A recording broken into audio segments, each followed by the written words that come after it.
Chapter 1046. The Kryptonians are now ordinary people. I can accept rescuing them, but what are you going to do if they need to be strengthened? Batman continued to ask. The strengthening of the Kryptonians was like a bug in the system. No other race in the universe could grow faster than them. Thea, of course, had thought about this problem. 100,000 Kryptonians who had sunbathed in the sun would line up and shout, 3, 2, 1, go.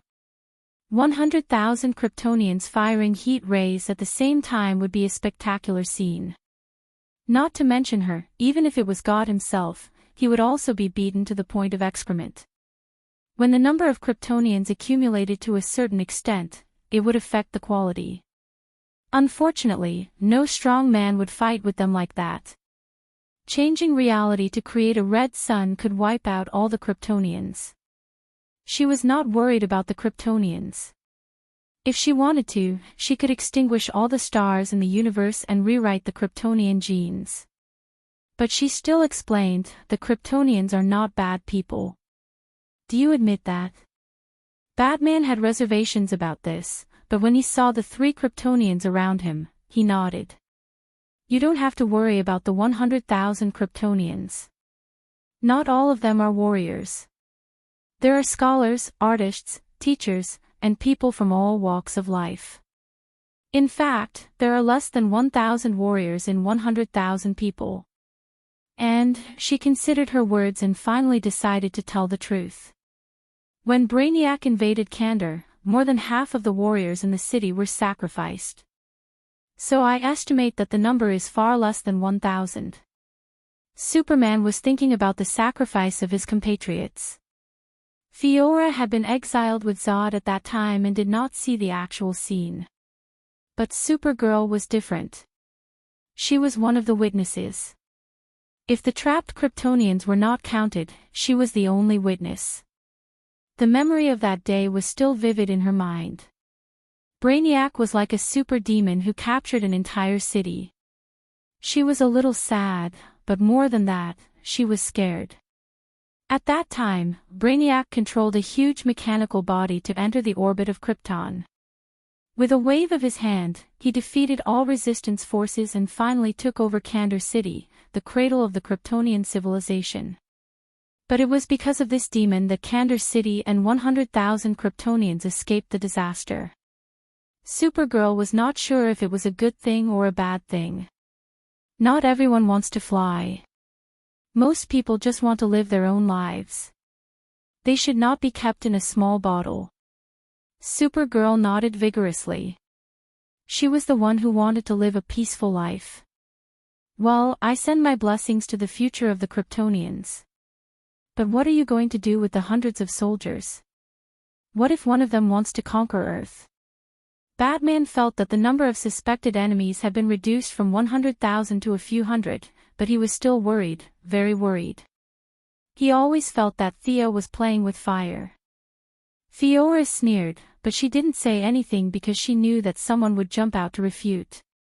As expected, Supergirl looked at Batman angrily. There's no such person on Krypton. We never conquer other planets. We only help them. Earth doesn't need your help. Batman refused to budge. Superman hurriedly pulled his cousin and best friend away.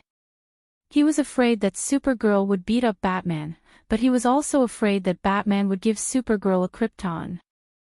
Thea watched from the side with a wicked sense of humor. Seeing that the dispute had subsided, she continued, You all know about the Green Lantern Corps, right? They have some internal disputes now, and their numbers have decreased sharply after several disasters. So, you're going to let the Kryptonians help maintain peace in the universe? That's a good idea. Superman was overjoyed. Thea then poured cold water on him. You can't do it for the entire universe. After all, you rely too much on the stars, and the stars in the universe are not completely suitable.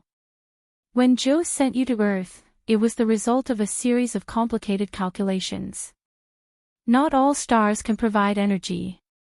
Some stars are in decline, and some are not completely compatible with your genes. There are also many red stars, so the Kryptonians can only be used as a supplement for the Green Lantern Corps. My idea is for 2 teams to supervise and promote each other to maintain peace in the universe. Thea's words were very much in line with the mainstream values here. Superman kept nodding in agreement, and Batman couldn't think of any objections. Where are you going to put the new Kryptonian? If it's too far. Supergirl was still thinking about her family. She wanted to be able to see them at any time, but she couldn't bear to leave her loved ones and friends on Earth. She was conflicted. That's easy. It'll be in the same orbit as Earth, on the other side of the Sun. 2 planets in the same orbit will revolve around the Sun. Thea's words made Batman's face darken again. After 1 round, the 100,000 Kryptonians were back. Can't you throw them further away?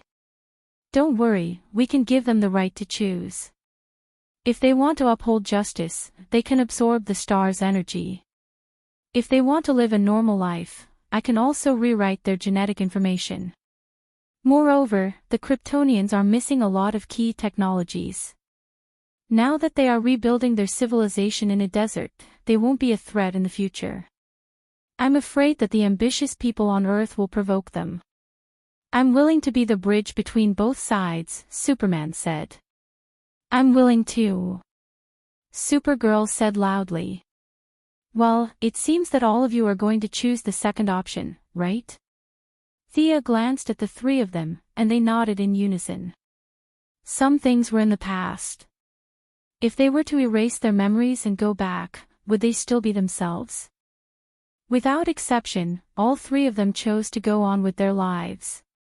It's a long journey. Everyone, get ready for battle. There's an 80% chance that Brainiac won't surrender, so I need you to fight. Thea was not going to participate in the battle. It was actually quite enjoyable to watch others fight and kill. The 3 Kryptonians felt that it was reasonable. After all, it was their business. Batman nodded calmly and was ready to go with them. Seeing that he was determined to follow the 3 Kryptonians to gain experience, Thea didn't stop him. Let him go if he wanted to. In the blink of an eye, they arrived at a technologically advanced building. There were countless wires and machinery around them, and the ceiling was more than 10 meters above the ground. The spacious space was abnormally quiet, and there was no other sound other than their breathing. A deathly stillness filled the hearts of these people. The lady broke the silence as if nothing had happened. She pointed to the left and said, "This way." She walked forward casually, and they followed behind her. Fiora looked around and said, "There's lead here. It's obstructing my observation. There's not only lead, but also a lot of technological equipment. The one above our heads seems to be a positioning warning system. The weird equipment in front seems to be observing us, and..." Batman quickly found several suspicious points. What she meant was that they had been discovered. Chapter 1047. Don't get too worked up. Pay attention to your strength. We're inside Brainiac's spaceship, or rather inside his body. If you use too much force and break the glass cover, it'll be troublesome to repair it. Thea sat casually on the side. As soon as she finished speaking, several high-tech metal pipes were quickly pieced together. Like squeezing toothpaste, a large mass of green substance was squeezed out and quickly solidified. It was a very advanced biotechnology. Not long after, a 2-meter-tall man with a stern face walked out. The bionic skin was just like a real person. Every subtle expression, every trace of facial muscles, and facial nerves were simulated to perfection. This was Brainiac, or rather, one of his mechanical clones. Theo looked at this guy calmly. He relied on the data network to obtain the knowledge of all civilizations. If it wasn't for Mithrin occupying the god of knowledge, Brainiac would have become a god long ago. He had countless clones. Hiding in a virtual world, normal people couldn't do anything to him. However, in the face of death and under the rules, Thea could kill him as easily as killing a normal person. But she wouldn't do that. Brainiac's fate wouldn't end today. He could still live for a long time. What a surprise. There are still Kryptonians, and 3 of them at once. Brainiac's eyes flashed red as he analyzed the characteristics of the 3 people. Then, he saw Batman. Ha! Where did this creature come from? Inferior genetic makeup, crude protective suit, intelligence seems to be okay. How did the 4 of you get in here? Brainiac scanned Batman from the inside out 3 times, but he couldn't find anything wrong with him. 4. They looked at Thea. Ha, he can't see me. To him, I don't exist. Good luck. Thea clenched her fist and cheered them on. Hand over Kandor City, and we'll leave immediately. Superman was a gentleman. He stood in front of the 2 ladies. Kandor City. Are you referring to the treasure I got from Krypton 38 years ago? You demon. Kara was furious, but Superman stopped him. I like to collect unique things, learn their knowledge, and appreciate their culture. This makes me feel like I'm not just a pile of cold data. I like Kandor City very much. I used to think that it was unique, but now it's a pity. What do you want? According to my 35th principle, when a race is no longer unique, Brainiac must eliminate the superfluous. Seeing that the battle was about to start, Batman looked back at Thea. Aren't you going to help? You should be able to handle him, right? Of course, but my power is too great. If we fight here, half of the universe will be destroyed, Thea said pretentiously. It was very difficult for an elephant to step on an ant and avoid other ants.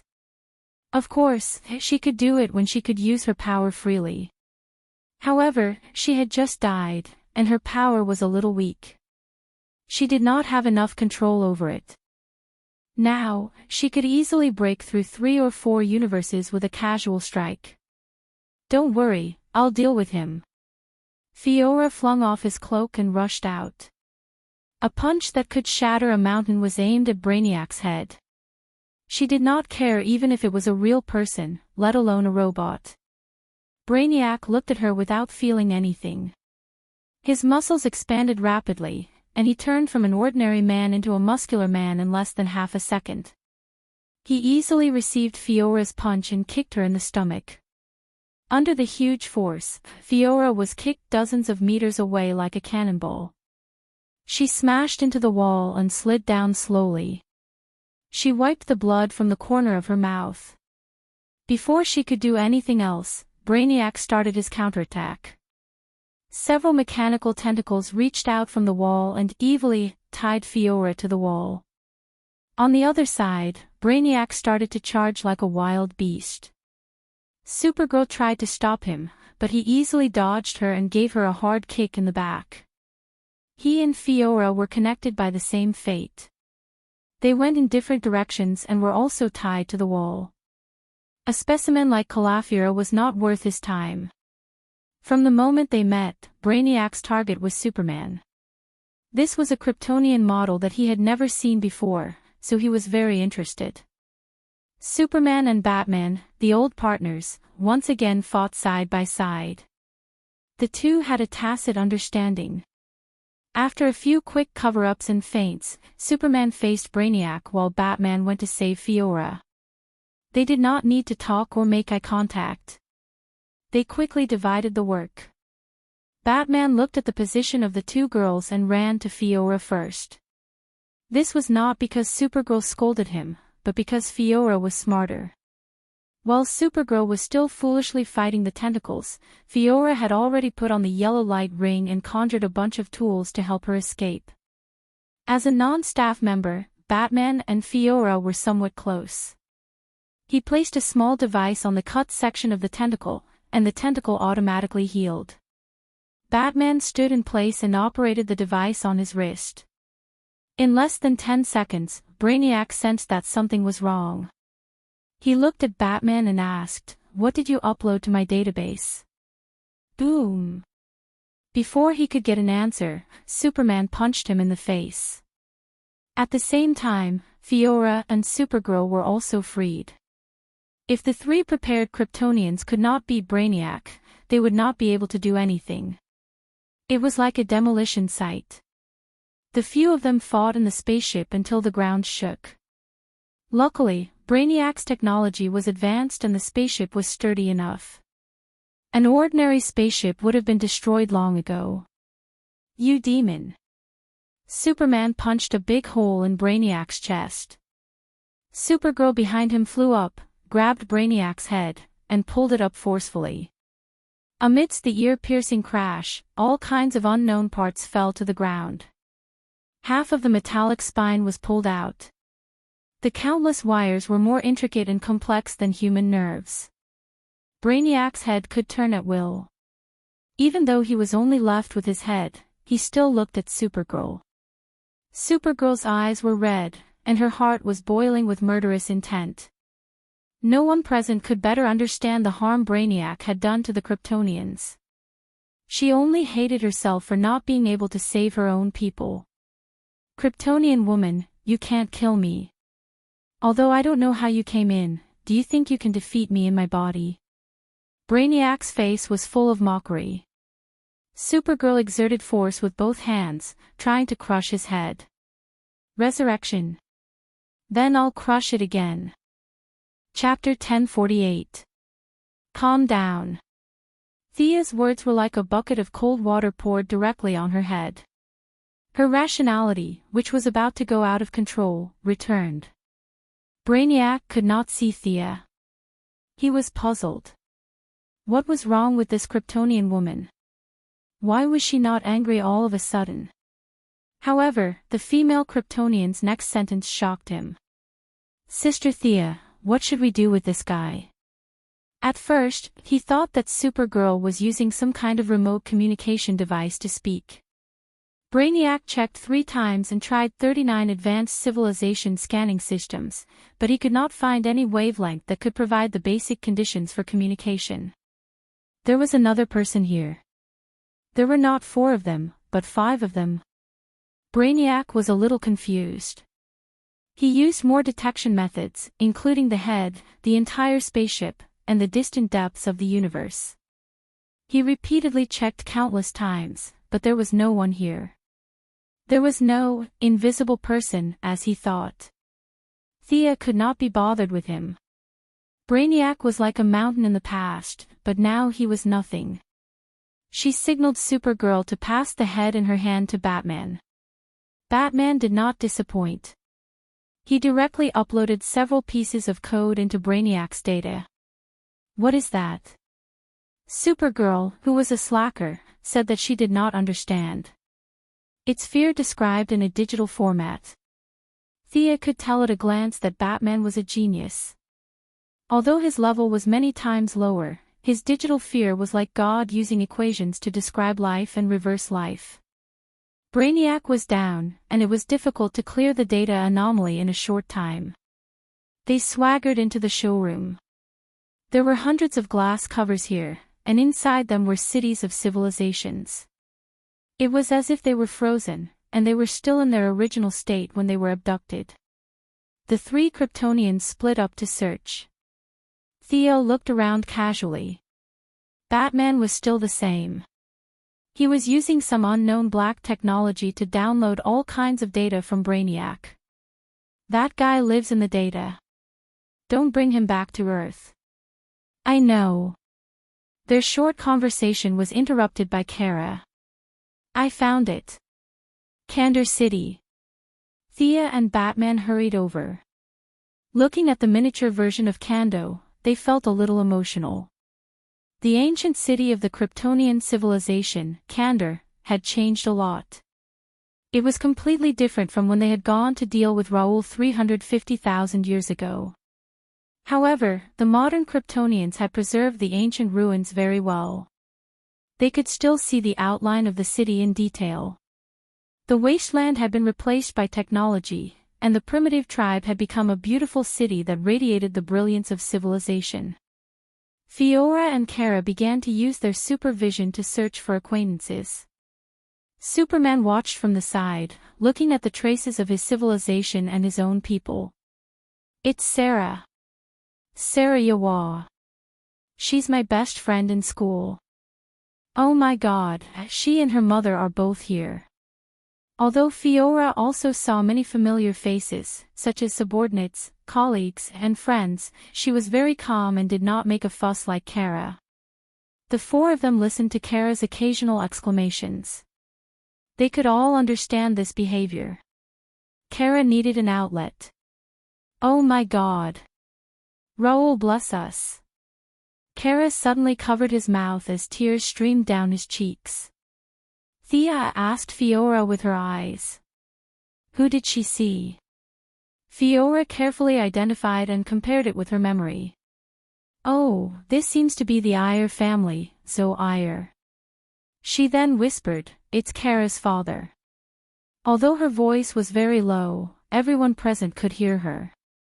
Superman did not expect to meet a direct relative. This was his uncle. Theo looked at the time and had to interrupt them. Let's go. We will restore it together when we get back. Your family will have time to catch up. Superman was ready to put down the surrounding glass covers. What if they are an evil civilization? Where will they be placed? Is it also in the solar system? Only Batman could be the villain. Milady was too lazy to save outsiders. This time, she came to save the Kryptonians because of her promise to Fiora. The other aliens had nothing to do with her. After saving them, there would be a lot of trouble, such as where to eat, where to live, whether the environment was suitable, civilization, technology, climate, and so on. It would be better to leave them here in Brainiac to cultivate. Out of sight, out of mind. In order to prevent trouble, when Superman and the others were fighting Brainiac, she did something. A few cities that looked like a gentle civilization were hidden. The rest were either dead cities or a group of vicious villains. In the end, Superman was convinced, and they brought Kandor City back to the solar system. Batman had the yellow light ring, and the rest of the Kryptonians could survive in the universe. They wanted to watch Thea and see how she would create a new planet. With the experience of creation as a foundation and the support of powerful strength, Theo looked at the Earth's orbit. According to the agreement, the Sun was the boundary, and the two sides were opposite. Because of the Sun, the new planet could not be observed with the naked eye. As for those who had the means to observe, they were left to Superman. There was some black technology left by Joe Ale in the Fortress of Solitude. In Thea's view, it seemed to be some kind of electromagnetic interference device. As long as it was installed somewhere in the new Kryptonian, any means of detection would be ineffective, and the new Kryptonian would be able to develop without interference for a long time. The four elements of earth, fire, water, and wind were gathered together, and a planet suddenly emerged. Batman's eyes were a little blank. This was completely different from the evolution of the planets in his mind. What happened to the matter fragments and the gravitational force? Don't mind the details. Theo was too lazy to explain the principle behind it. It could only be understood but not explained in words. In short, she could skip the birth process of those planets and directly modify reality to create a new planet. And to ensure that the future Kryptonians would not be acclimatized, she used the original Kryptonian model. The gravity, oxygen content, and ecological environment were similar to the previous Kryptonian. The few of them landed on the ground, and Supergirl was very anxious. Thea temporarily stopped her. Some necessary precautions had to be taken. She blocked the light of the star, and then directly placed Kandor City at its original location and reverse atomized it. A vast city rose from the ground, completely sealed off from the outside world. Even the technologically advanced buildings remained in their original state. Bloodstains that had yet to dry could be seen on the streets, left behind by the warriors who had resisted Brainiac to the very end. Pedestrians were lying on the ground in twos and threes, unconscious from the impact of the energy. They did not expect to sleep for 38 years. Supergirl ran to a middle-aged man, who was her father. She wanted to wake him up, but she was afraid that it would cause other problems, so she could only look at Thea for help. Chapter 1049. Zwael was different from Kara. Kara had shoulder-length blonde hair, while Zwael had short black hair that was very characteristic of the male members of the Elle family. He was somewhat similar to Superman. He had a square face, and his face was slightly older. Even though he was unconscious, his forehead was wrinkled, as if he was struggling with something. Thea glanced at him and said, "Don't worry. They will wake up soon." While waiting, she quietly modified the genes of the Kryptonians. Except for Fiora, Kara, and Superman, the rest of the Kryptonians could not reach a high level even if they were exposed to the stars. At best, they could only reach the level of the Green Lantern. The universe did not need a mass-produced Protoss. The Kryptonians had violated the taboo, and their genetic technology had been developed to the extreme. It was no accident that they were wiped out. If Thea modified their genes in the real world, they would definitely go downhill in the future. Their civilization level might regress to level 7 or even level 6. But it was better than being wiped out by unknown powerhouses. Not long after, people woke up one after another. Kara's identification was not very successful. She was still a child when she left Krypton. Now, she was a young lady. Zwael was not very sure about their relationship. Fiora's identification was much smoother. Her appearance did not change. Her subordinates, at least former subordinates, were present. A group of people slowly gathered around them and asked questions. The three Kryptonians were the main characters here. Thea and Batman walked out of the crowd and looked at them from afar. "Are you sure this will not bring disaster to Earth?" Batman asked. "That won't happen. None of them are at Clark's level. In fact, they're far inferior to him. Your worries won't happen. You have seen the technology of Candor City. This is an ancient city of civilization, not a city of technology. With the lack of genetic technology, various knowledge gaps, and a new social environment, it will take many years for them to recover to their former level. Earthlings have already left the solar system. They will definitely come into contact with the Kryptonians in the future. They will spur and promote each other. It doesn't matter if the politicians on Earth treat the Kryptonians as an imaginary enemy. It is better to be hostile to the Kryptonians than to the Earthlings. This will reduce internal friction, which is beneficial to the development of mankind."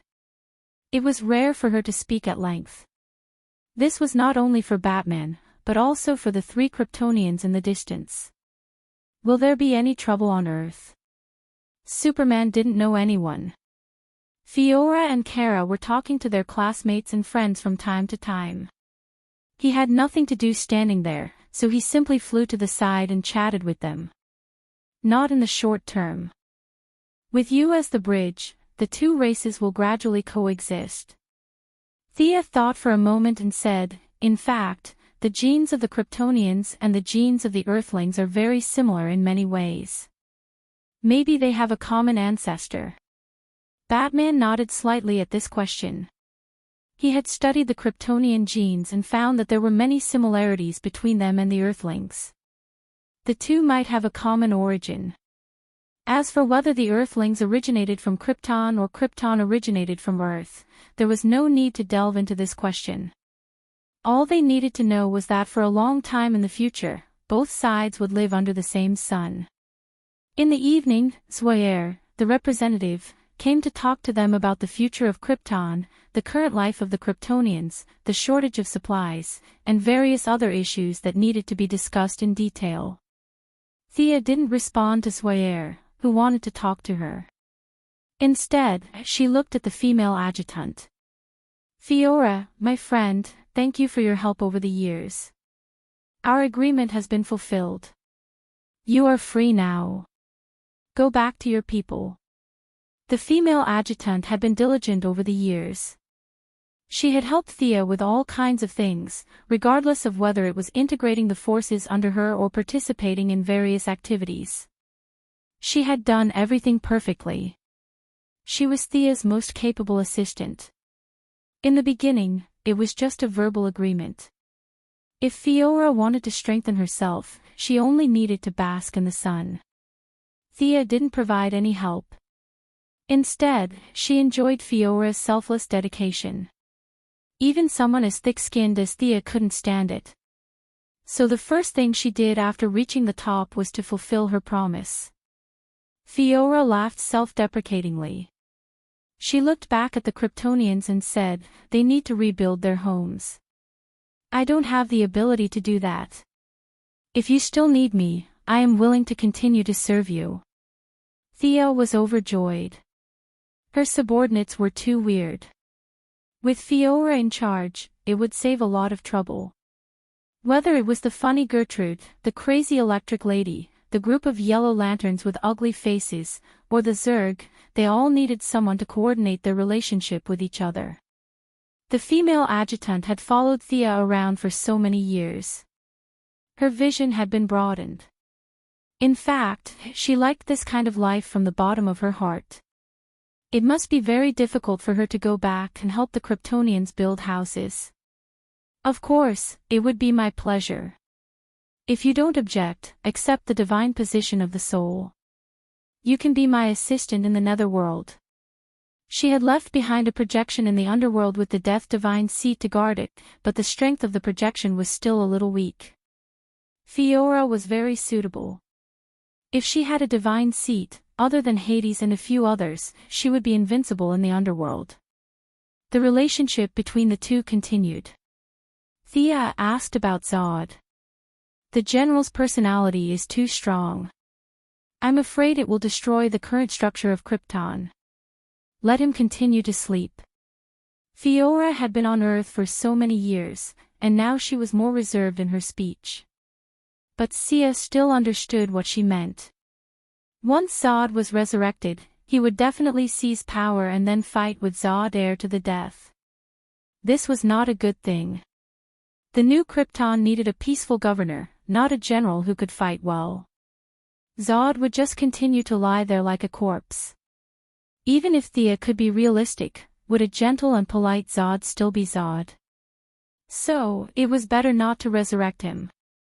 Fiora's words made Zoair, Kara, and Batman feel relieved. Except for Superman, who was a little disappointed, everyone accepted the plan calmly. Fiora gave up all her rights among the Kryptonians. Zoair was the direct descendant of the Air family and the Elder. The remaining two Superman and Supergirl could not compete with him for the right to speak. He would represent the Kryptonians in some negotiations. It was not until then that Thea realized this old man was also a capable person. After Brainiac captured Kandor City, he first sent their daughter away with his wife.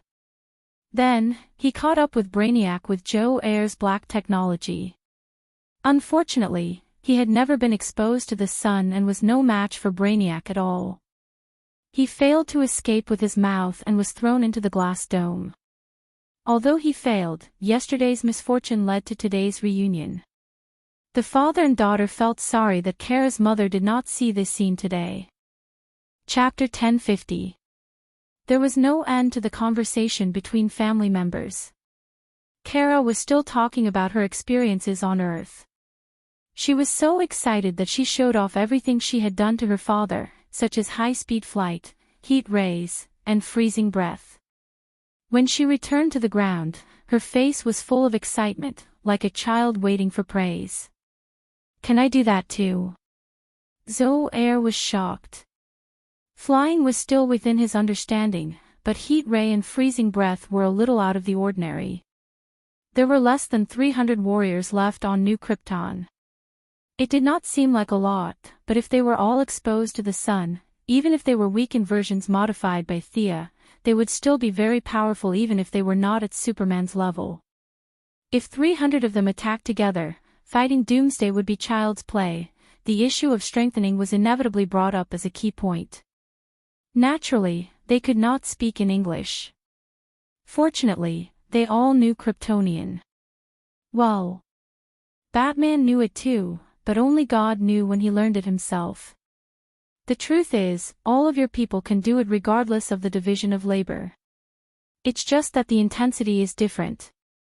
Thea wanted to maintain her cold goddess image, and Batman was the one doing the explaining. However, Batman's attitude was not friendly. You need to be supervised by the Justice League. You need to accept missions to maintain the peace of the universe. You need to be checked regularly to see if anyone is breaking the rules and evolving their superpowers.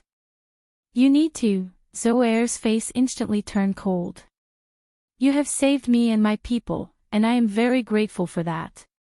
But if I remember correctly, we are not slaves.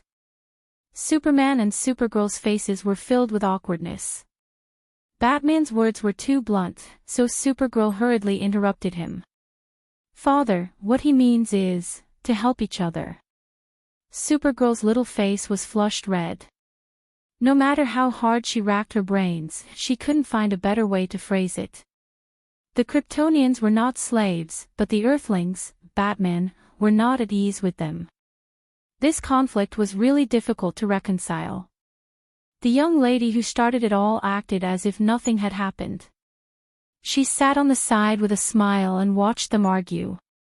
Batman kept winking at her, but she acted as if she did not see it. Finally, Superman could not help but ask her for a solution. How about this? I'll cast a spell and let everyone enter a dreamland. In the dreamland, they will obtain extraordinary power. Let's see what they choose. Thea wasn't sure if she should cut off all the restrictions or gradually loosen them. In that case, it was imperative to simulate it. Although she wasn't the owner of the dreamscape, creating a simple virtual environment wasn't a problem. What you're doing is violating our privacy. Before Zoair could finish his sentence, he was engulfed in the virtual world. 100,000 people entered the virtual dreamscape without exception. They did not know that they were dreaming, but they were actually experiencing the subsequent developments. The choices of 100,000 people appeared before her eyes one by one. Some of them were brave, some were conceited, and naturally, there were also those who relied on their strength and acted lawlessly. Batman's worries were not unfounded. In the third year of the virtual world, Zoair died mysteriously, and the moderates were expelled from the planet. The simple Kryptonians quickly changed after coming into contact with the Earthlings. They directly enslaved the entire solar system and claimed that the sun was a gift from Ra. After that, they started a bloody war. The scale of the cosmic war grew larger and larger. In the end, the enemy risked their lives to destroy the sun. The Kryptonian civilization was short-lived and returned to nothingness. Other than dragging the solar system into the grave with them, they did nothing else. Impossible. What kind of spell are you using on us? Zoair woke up with sweat all over his forehead. The two guards beside him also looked terrified. In the virtual world, one of them died tragically during a coup, and the other was assassinated by the Earthlings with kryptonite. This is the true portrayal of your hearts. Everything is your own choice. Thea crossed her fingers. She was also thinking about how to deal with this matter. It turned out that in the face of power, no race could really stand aloof from worldly affairs. Obviously, Kryptonians did not need too many resources, and the recycling technology of energy was very mature. However, their tyrannical force still allowed them to embark on the road of rapid expansion. Superman's experience could not be replicated. Thea could not find 100,000 Johnsons and 100,000 Marshes to educate the Kryptonians. Even if she could find them, this group of people were not babies. Their worldview was already formed, and it was difficult for them to accept a new concept. You are right. If the Kryptonians are left alone, it will cause a disaster, Thea said to Batman very seriously. So, I have decided, Zoair suddenly interrupted. He pointed at Thea and said, You seem to be the judge here. Everything about us is decided by you. I always thought that you have a democratic system. The young lady pursed her lips. Supergirl had been winking at her, hoping that she would not be angry with her father for her sake. Then, do you have any suggestions? This has nothing to do with democracy. We saved you, and then let the Kryptonians enslave Earth. Won't that make us look stupid? Thea's casual words made Zoe speechless. I was not prepared just now.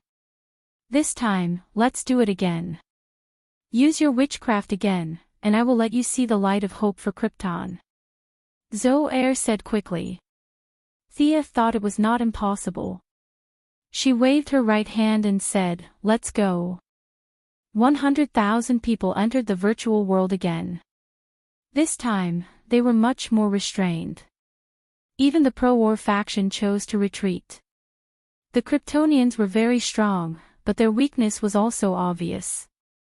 If they would eventually lead the race to extinction, then the battle would be meaningless. This time, the trajectory of development was fine in the beginning. However, in the later stages, the genes of the Kryptonians through inheritance became weaker and weaker, and the civilization of Earth ushered in several flourishing times. By the time the Kryptonians were strengthened, the army of Earth had already arrived at their doorstep, and the synthetic kryptonite bullets had completely wiped them out. When the human army attacked Kandor City, the Kryptonian Council was still arguing. Ha! I am dying of laughter. Thea held her stomach and laughed. Is this the light of hope you mentioned? Ha! Zoe's old face was red, but he still defended himself. Even if our democratic system is a little sluggish, this time, it is Earth that invaded Krypton. That is not wrong, right? Well, I have been rude. I think you all know your development strategy. Promote each other, spur each other, and coexist is the only way out. Do not hesitate to move forward. Thea said seriously, which was rare for her. She had to admit that these guys were really troublesome. They could not be too strong, nor could they be too weak. It was unrealistic to talk about a century-old national policy now. The two simulations should have given them some inspiration. In the future, the new Kryptonians would find their position. Chapter 1051. The new Krypton was not small. Although there were still 100,000 of them, it was not a large number. It would take time to restore civilization and establish a new order. Besides, Thea helped them to contact the Green Lantern Corps as a middleman. The Kryptonians would provide 150 soldiers who had been exposed to stellar radiation as an independent mercenary force to help maintain the peace of the universe. The Green Lantern Corps would provide some urgent supplies to solve the urgent needs of the 100,000 Kryptonians. Both sides took what they needed, and the supplies were soon in hand. This allowed the Archons, including Zoe, to put down their worries about the future and put all their energy into the task of rebuilding their home. Are you guys staying or going back together? Thea asked them. Fiora said she wanted to go to the underworld with her. Superman and Supergirl were going to stay here to help. The fearless Batman was going to observe the Kryptonians closely. Okay, then you guys take care. Just call my name if you need anything. Theoretically, I can hear you anywhere. After that, she led Fiora back to the underworld. The female adjutant had a rich foundation, so it was not difficult for her to fuse with the origin. In less than 3 days, the new god of souls was officially born. Thea was busy for half a month. She left her projection with the god of death to oversee the underworld. With Fiora's help, everything was finally sorted out. After that, she went to the new creator planet and had a deep talk with Diana for 2 days. Thea curled up in Diana's arms like a lazy cat, rubbing her head from side to side. Are those Kryptonians really not a threat? Of course they are. But, cough cough, I have tampered with their genes. The genes of the future generations will be weaker and weaker. In the end, they will remain at the level of an ordinary alien. Let's not talk about them. Let me see if your technology has deteriorated. Thea said and pressed her lips against the Valkyrie's red lips. It was a veritable war of words. It turned out that Diana was not the kind of person who followed the rules. She had been holding back all day long. Whenever she was seduced, she would respond with passion and passion. Hey! You seem to have gotten stronger. Ugh! The young mistress was beaten by Diana's sudden burst of strength, and she began to fight back fiercely. The higher one's realm was, the more tricks one would have. Why were those incapable rulers in ancient times able to do many indescribable things with many women? It was because they had too much power and no one could restrict them. The two of them were in such a situation now. The new Genesis planet had become their own territory. Who would dare to interfere with them? Are you tired of living? Without the pressure of survival, Thea had never felt so relaxed before. She completely let go of herself and happily accompanied Diana on the new creation planet. Occasionally, she would jump back to the timeline of the world. The first Sandman candidate to enter the official round had failed as expected. She was filled with helplessness. She could only restart and repeat the entire process.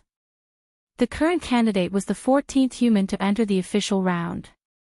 His name was Daniel. He had a handsome appearance and a dignified bearing. There was a hint of vicissitudes in his eyes. Thea was more optimistic about him. If she was not wrong, this Daniel had memories of his past life.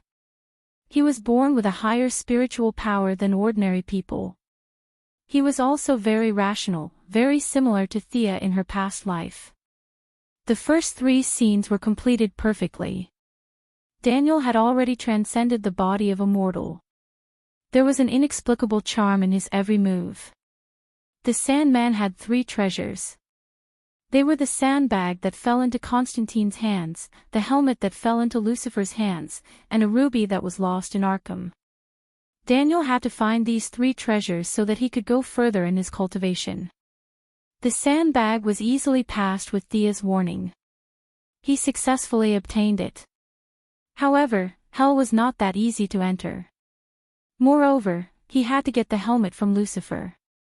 If there was no outside support, the difficulty of this mission would be hell level. This was when the young mistress had to appear. Many tasks required the cooperation of hell.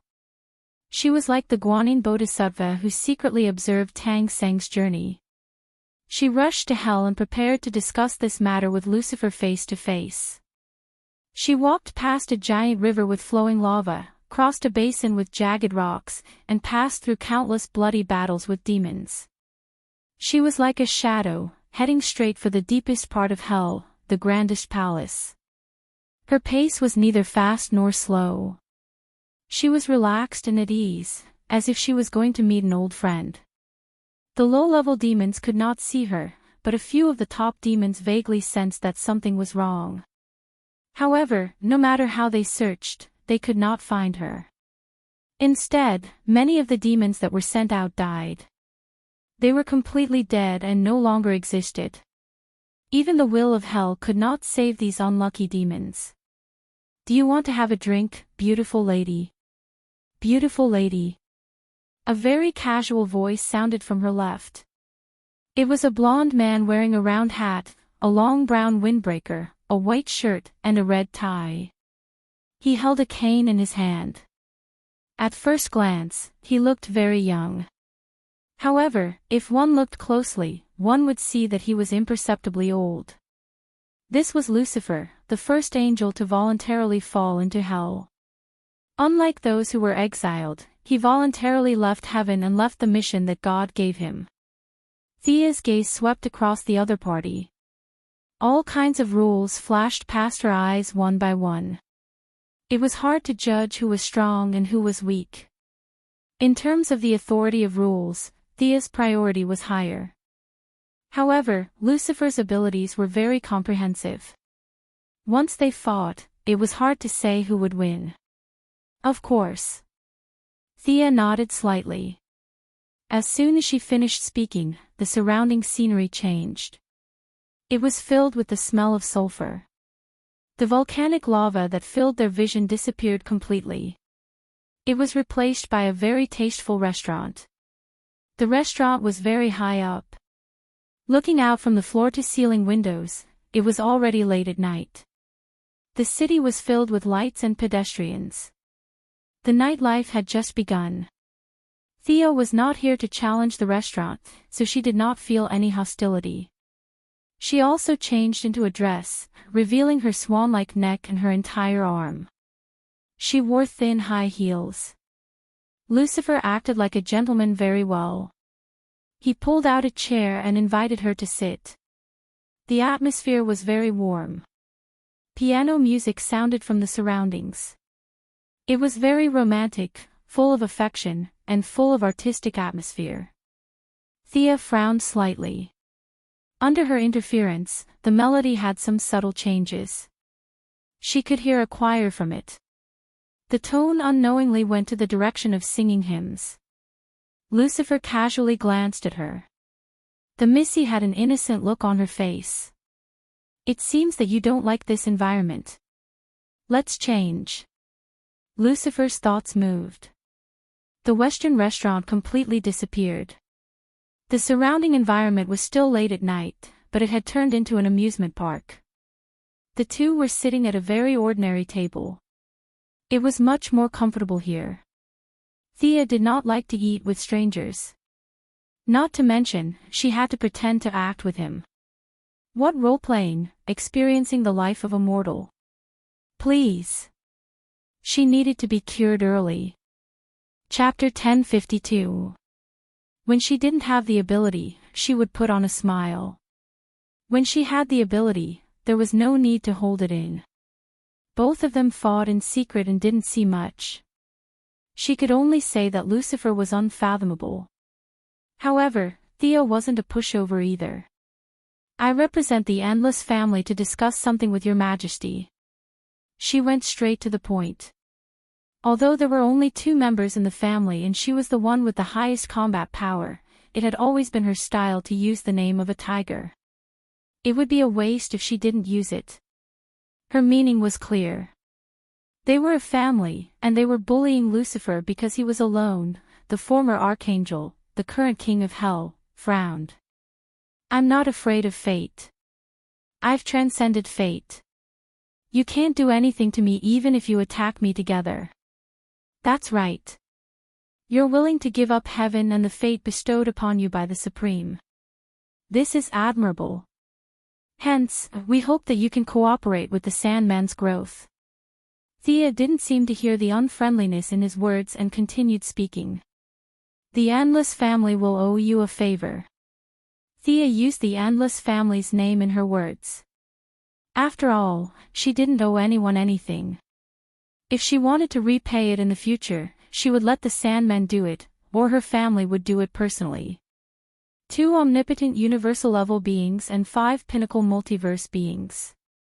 With such combat power gathered, even heaven and hell wouldn't be able to stop them.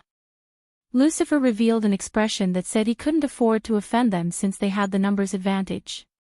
He couldn't be bothered to pretend to be a gentleman. He waved his hand lightly and agreed to this matter. After they finished talking about official matters, the atmosphere calmed down. Speaking of which, why did your majesty leave heaven back then? That, father of yours. Did he expect you to do this? Thea asked curiously. He knows everything. There's nothing and no existence that can escape his attention. Even our conversation today is within his expectations. Lucifer stopped pretending to be a gentleman. He threw away his hat, loosened his bow tie, and poured himself a glass of wine. Then is your departure from heaven also within his expectations? Then why are you still doing this? What's the point? Thea took out a glass, and Lucifer poured her a glass. Needless to say, the King of Hell's treasured collection was indeed tasty. It was 2 levels higher than Dionysus's fine wine.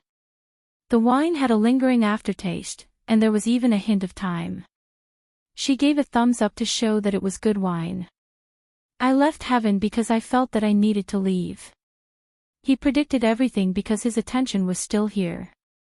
You mean that he didn't leave? No, he has indeed left.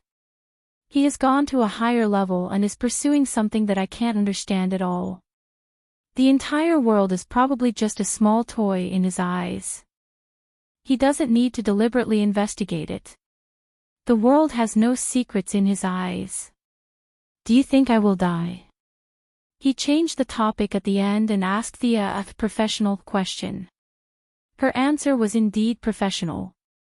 Of course. Life is absurd, and death is random. Perhaps you will die inadvertently. As if she was joking, she made her own explanation, and Lucifer listened attentively. Where will I go after I die? What about you? Death can also die. I don't think so, if you compare this place to a big house. Thea pointed at the surroundings, and Lucifer knew that she was referring to the entire world. My duty is to turn off the lights, close the door, and leave. As for where I will go after that, I don't know.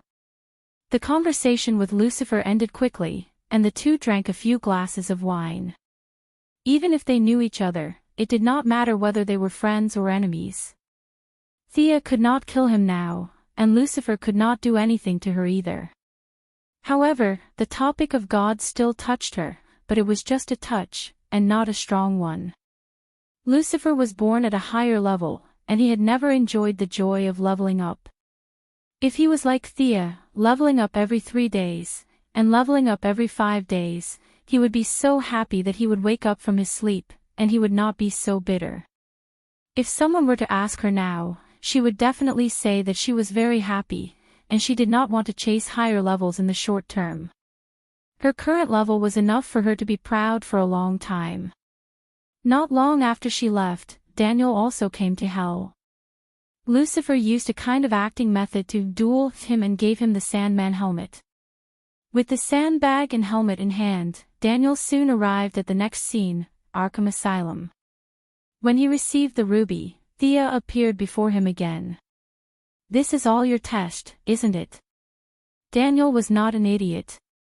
In fact, with the memory of his past life, he could see through people's hearts, and he believed that he had found the answer. Thea gave him an awkward but polite smile. F***ck, this is all fate's fault, why am I the one to blame? She did not know that this smile left a deep impression on Daniel. Daniel regretted it as soon as the words left his mouth. He was too rash, and his words were too harsh. There were many things that he knew in his heart, why did he say it out loud? Thea's smile made him suspicious for a long time, and this image was deeply imprinted in his heart for many years. The young miss didn't know that her mysterious smile had scared this Sandman candidate to death. She extracted the power of the 3 treasures and injected them into the candidate's body. An illusory aura filled his body. Daniel was initially a normal person with some talent, and the 70 years of imprisonment by the Secret Arts Brotherhood allowed him to learn magic. Now that Thea had split the power of the 3 treasures, he instantly reached the level of a new god. She put her hands in her pockets and raised her chin slightly, indicating for Daniel to follow. Where are you taking me? Daniel wore a plain white robe with golden stripes embroidered on the edges, and his hair had turned silver. His eyes were filled with the various forms of life, and he already had some of the characteristics of a Sandman. To the world of mortals. Ha! That's where I came from, what's there to see? Thea could not be bothered to talk nonsense with the Sandman candidate, and the two began their long journey. She was like a tour guide, and led Daniel around the world. Without alerting anyone, they first went to the metropolis. This is your statue. Not long after entering the metropolis, Daniel saw the statue of Thea erected by the citizens of the metropolis. They did not hesitate to use the best materials and the best artists to carve it, and now the speckles on it were dense with the power of faith, and it was difficult not to see it. Yes, I came from here, and of course, this is my home now, Thea said proudly. This short and concise sentence gave Daniel a first impression of her, and he felt closer to her. Perhaps this second sister of his was not so high and mighty after all, and she also had an ordinary past. Chapter 1053. The metropolis was busy during the day. The office workers were busy working for their salaries, the lawyers were debating in court, and the owners of small restaurants were preparing lunch. Everyone was working hard for the future. The lives of the ordinary people here are good. I can feel that their dreams are good. Thea was positive about this. After all, this was the headquarters of the Justice League, a place where heroes gathered. If gangs ran rampant and robbers were everywhere, they would not be able to survive. From this point of view, they were much stronger than Marvel's New York. In the evening, they arrived at Gotham. Batman was still moving around the rooftops, and the gangs were also doing their own little things. Year after year, day after day. I've seen this person before, in Arkham. Daniel pointed at Batman and said. Is that so? I still need you to guide him in the future. You'll get to know each other later, but not now. She seemed to be hinting at something. They walked past a few cities. Oliver was still fighting Prometheus and the Silver Swan with the archery club. The Flash was fighting a battle of wits with the Thinker Devo in Central City. The Sea King was in his Atlantis, fighting with his brother. It's really messy. Do you live in this kind of environment? Daniel finally asked after walking with her for a long time. Thea thought for a while. It is indeed messy, but don't you think it's very lively? Daniel squinted his eyes and looked at her as if she was kidding. You have to be clear about your path. Fate wants people to pursue freedom. I'm a friend of life, and you have to be clear about what you need, or what you can give to the world. Now that we've seen the world of mortals, let's go to the realm of gods. She led the way. Miss Fan did not have the demeanor of not entering the house 3 times. She went to the new planet of creation first. Who is he? Diana was a little surprised to see her bring a man. There's a 70% chance that he's my brother. Her words made the Valkyrie's eyes widen. What kind of brother would have a chance? She had to admit that Diana's eyes were very beautiful. If it were not for the fact that there was no one around, she would have kissed them. He coughed twice and briefly explained the situation through the mental channel. After hearing the whole story, Diana was very cooperative. She ordered the guards to show Daniel around the new planet. Thea took the opportunity to send Daniel away and have a few deep conversations with Diana. Is that Empress yours? Daniel asked curiously as they were leaving the new creation planet. Yes, my lover. She admitted it openly. How envious. Hee. Since they were not that close, she thought about it and decided not to show off her affection. Hell, heaven, and heavenly realms were not obstructed. After a quick tour, Daniel's understanding of dreams finally began to rise from the mortal stage to the deity stage. After that, they arrived at the dream realm and the nightmare realm. The dream world itself was a place for sleeping demons. As a reserve member, Daniel had been here many times, so Thea had nothing to say. Their focus was on the Nightmare Lord. This place doesn't give me a good feeling, Daniel said. He only had a bad feeling, but Thea's feeling could be described as terrible. The infiltration was too strong, and the entire nightmare realm had been shrouded in darkness. As more and more darkness appeared, it attracted more nightmares from the material world. This was an extremely bad cycle. Yes, all the impossible things that only exist in the deepest part of the subconscious are being carried by a force and reappearing in the form of nightmares. The corruption here is faster than I expected. Can't you stop it? Daniel asked. Thea was silent for a moment. I can't stop it. The universe needs these dark forces to maintain the balance. It has to face all of this if it wants to become bigger.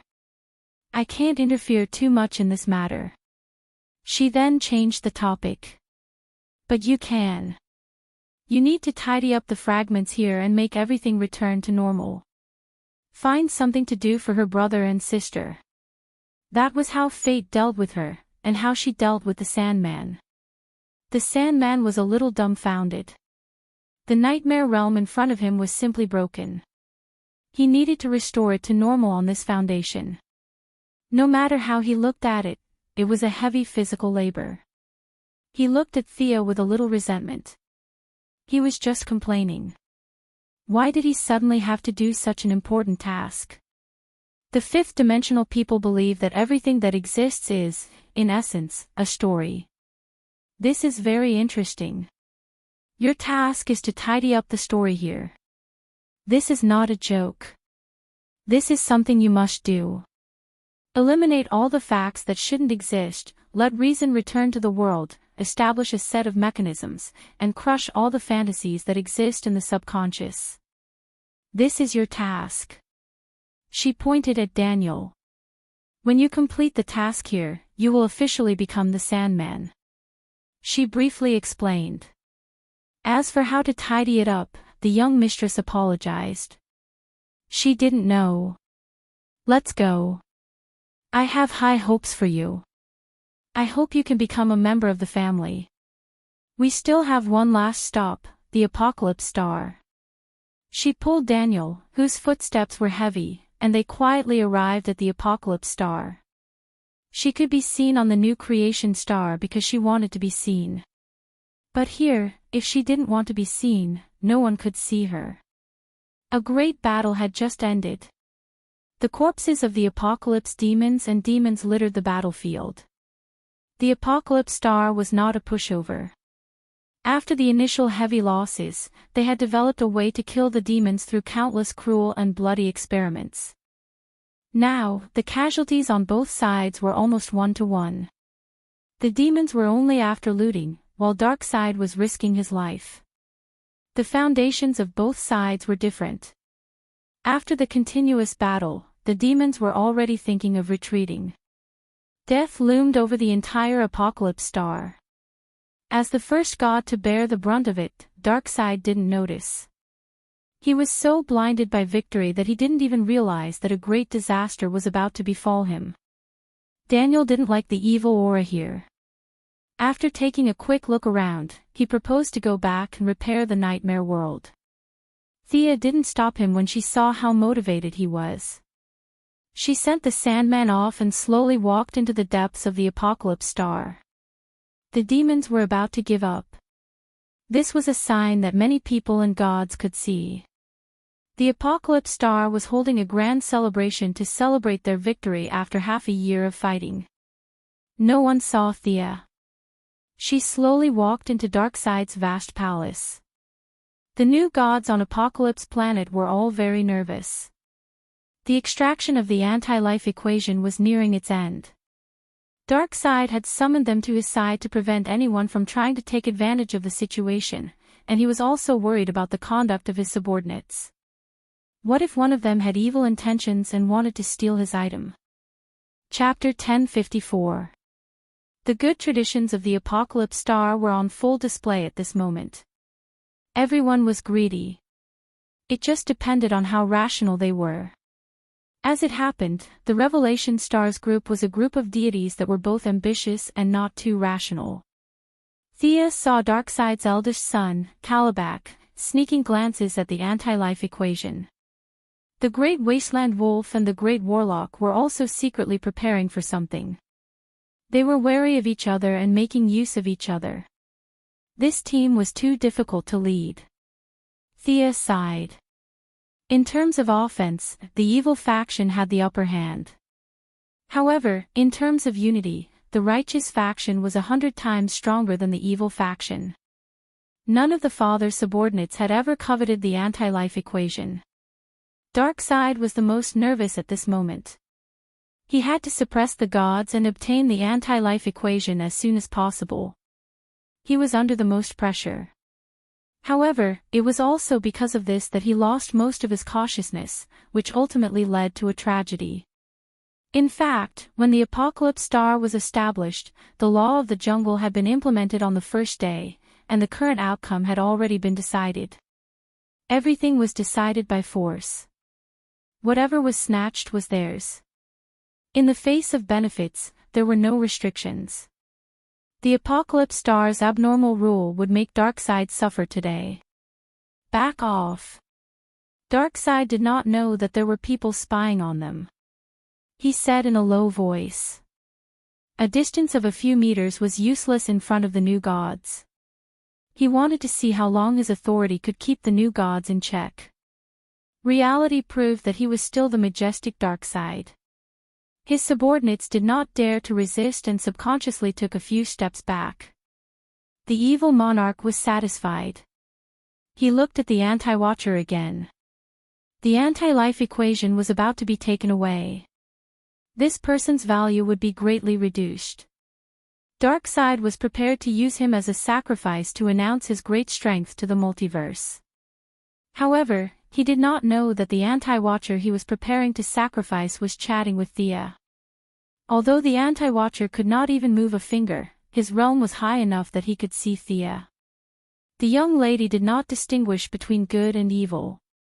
Even the demon king of hell, Lucifer, could sit together and drink. Chatting with the anti-watcher who had destroyed many universes was not a big deal. They had been discussing the issue of re-employment for the anti-watcher. The anti-life equation was removed, and counter-supervisor was completely free.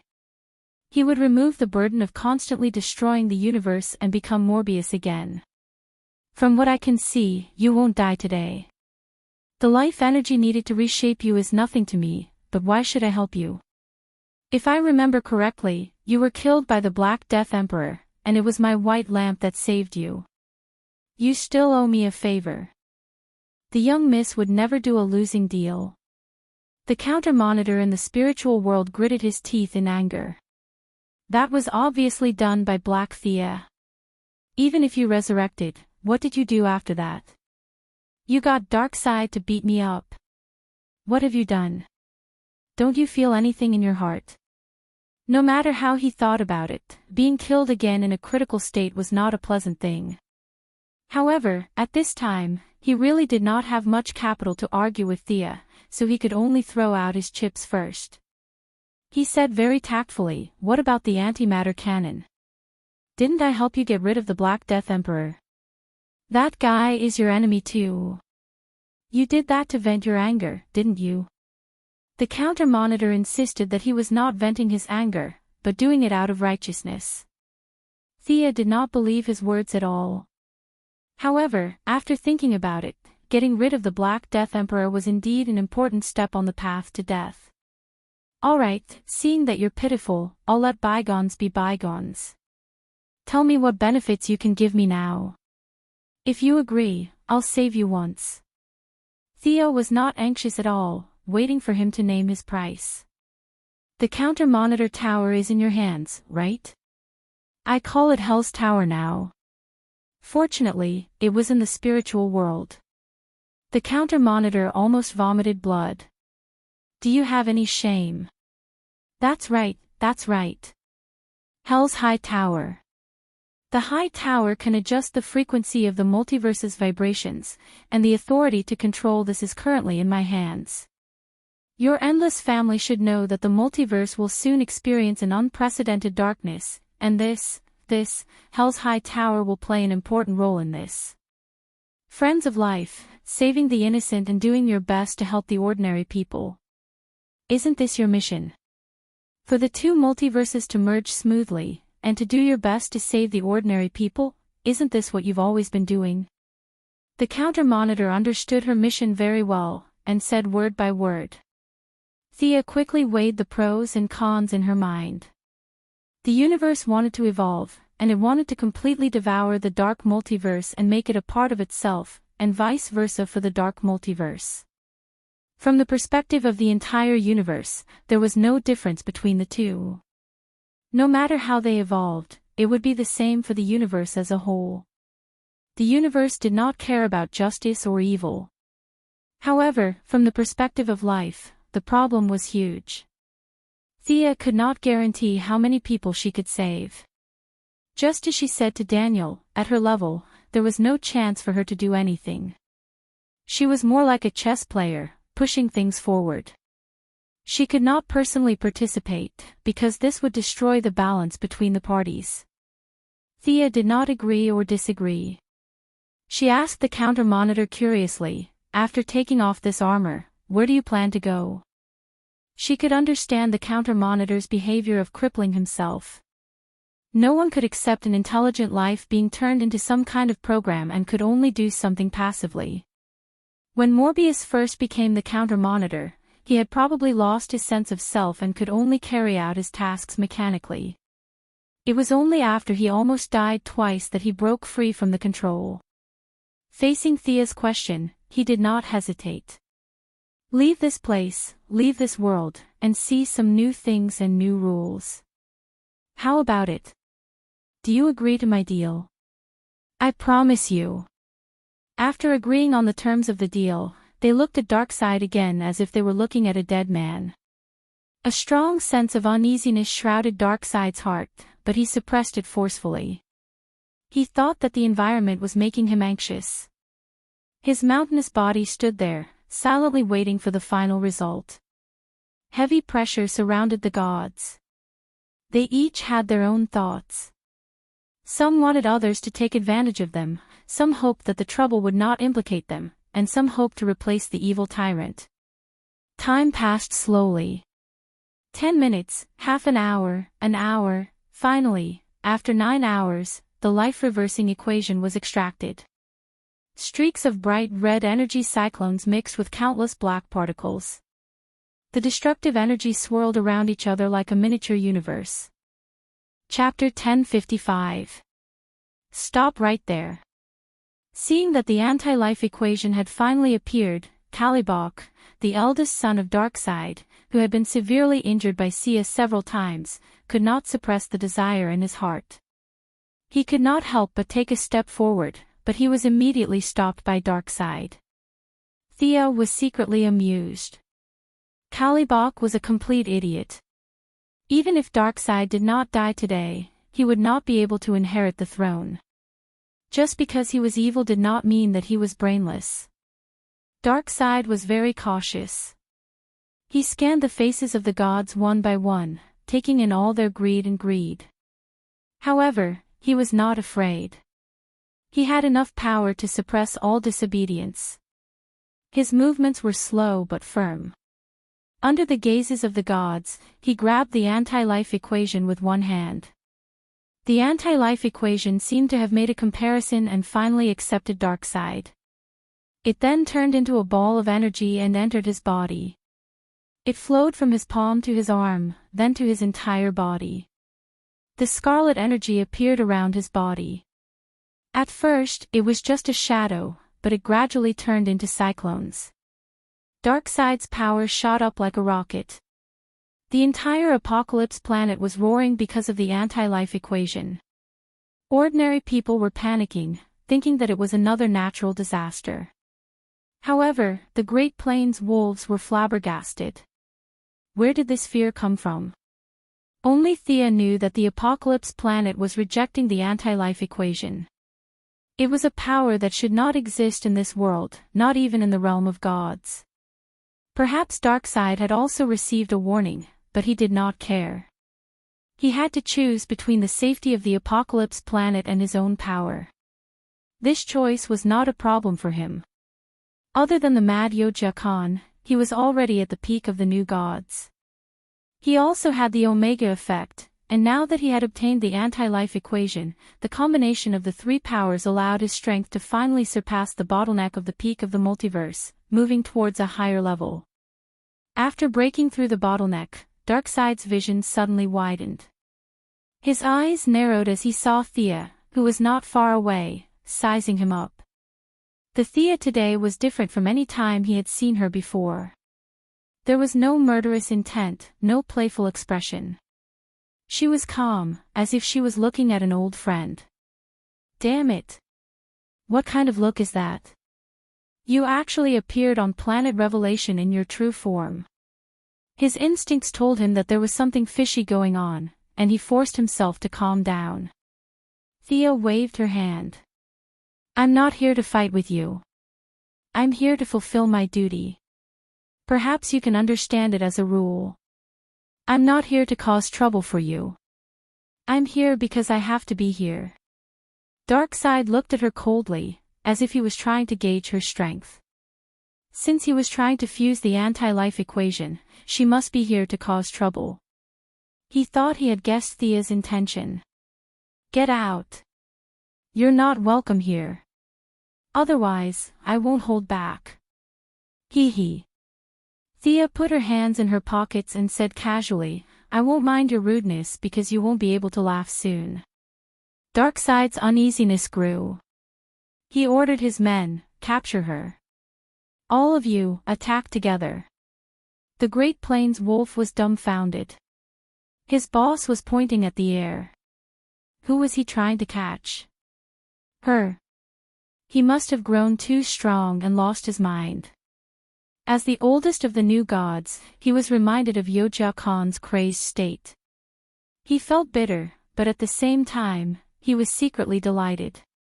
If Darkseid went crazy, with the Apocalypse army under his control, it would be his turn to become the boss of the new gods. Seeing the confusion and doubt on his men's faces, Darkseid quickly turned to Thea. There was no illusion at all. How could his men not see her? Good move. You're qualified to be my opponent. He wanted to say a few more words to buy time.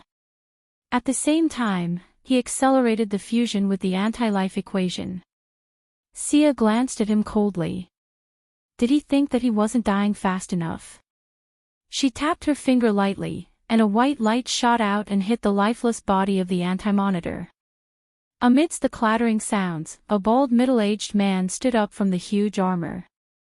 He was the previous god of knowledge, the previous anti-monitor, Morbius. He closed his eyes and took a deep breath. This was the breath of freedom.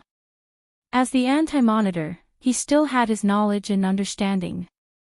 As long as he had enough energy and time, he would return to the top. This was a standard practice of abandoning his cultivation, and the result was not too bad for him. He hurriedly handed over the control rights of the anti-monitor tower, or rather, the Tower of Hell, to Thea, and completed the deal. Thank you for your help. The authority is yours. As for whether you save or destroy the world, it has nothing to do with me. If you don't have any other questions, I'll take my leave. Morbius removed his shackles and spoke very politely. Will we meet again in the future? Definitely not. You're very confident, aren't you? Her words were normal, but there was a lot of information in them. As long as she was still in this world, no one could escape from her. Morbius spoke so confidently. It seemed that he had found the path to another world. Then I wish you a safe journey. Thea nodded slightly. Morbius was leaving this world, and they would not have the chance to meet again. Although she did not know where he had found the path, Thea was not envious. She had even been to Marvel, so she was not interested in some random worlds. Morbius used a unique method to leave the Apocalypse Star. At first, death could still be seen on him, but his shadow became fainter and fainter, and soon disappeared from Thea's sight. He had truly left. This guy is quite capable, right? Thea asked Darkseid casually. It's your turn now, old friend. It's almost time. Darkseid's realm had reached a certain point, and he finally realized his own problem. Deity positions, the Omega effect, and the anti-life equation. Any one of them was suitable for him. If he combined any two of them, he might be able to do it. After all, he had a very strong foundation. However, it was dangerous to combine three different sources of energy. I am the invincible Darkseid. I can defeat all obstacles. These are insignificant obstacles. He was still stubbornly holding on. At the same time, he was trying his best to use all his power to suppress the anti-life equation. Thea did not comment. She was afraid of causing a misunderstanding. She even took a few steps back and smiled as she watched him die. A bunch of negative deity positions, coupled with the omega effect that symbolized the end, and now mixed with the anti-life equation, three completely different energies with similar attributes were forcefully fusing together. He didn't want to die too quickly, not to mention that the anti-life equation had been tampered with by Michael. Chapter 1056. I can do it, I can do it. Darkseid's eyes were spitting fire. His muscles bulged, and his body grew rapidly. He quickly became a 10-meter-tall giant. His energy was accumulating rapidly. Not only did he not manage to get rid of it, but he even suppressed it, causing it to rebound. Blood-red flames burned wildly on the surface of his body. Black gas seemed to be trying to suppress the flames, but it only helped them spread. Seeing this, the Great Plains wolf seemed to have thought of something. Without another word, he turned and ran with his axe. Great Warlock Desard, the kind grandmother, and the other new gods also realized that something was wrong. They all scattered and fled. Only Kalibok was still standing in his original position. He didn't care whether his father was in trouble or not. Instead, he wanted to reap the greatest benefits from this. This evil version of the father-son relationship was truly touching. Darkseid had always disliked this son. Since he couldn't have him, he threw a punch at him. Old man. Since you won't give it to me, I'll take it myself. Father and son finally clashed. Kalibok unleashed all his potential. Like a wild beast, he dodged the iron fist and wielded his serrated sword. He was about to clash with Darkseid. Unfortunately, there was a huge gap in their strength. Now that Darkseid had grown much stronger, Kalibaka's attacks were no match for him. He was defeated in one round and was reduced to a punching bag. The energy in Darkseid's body had reached its limit. He finally found an opening to vent his energy, and he began to punch like a madman. He killed Kalibok with just 2 punches. Then, he destroyed him with another punch. His body, divine seat, and soul were all destroyed. He had been destroyed by the omega effect of the anti-life equation. Sensing the disappearance of Kalibaka's aura, the other new gods ran even faster. Why aren't you running? Aren't you afraid of me? Darkseid had already grown to a height of 30 meters.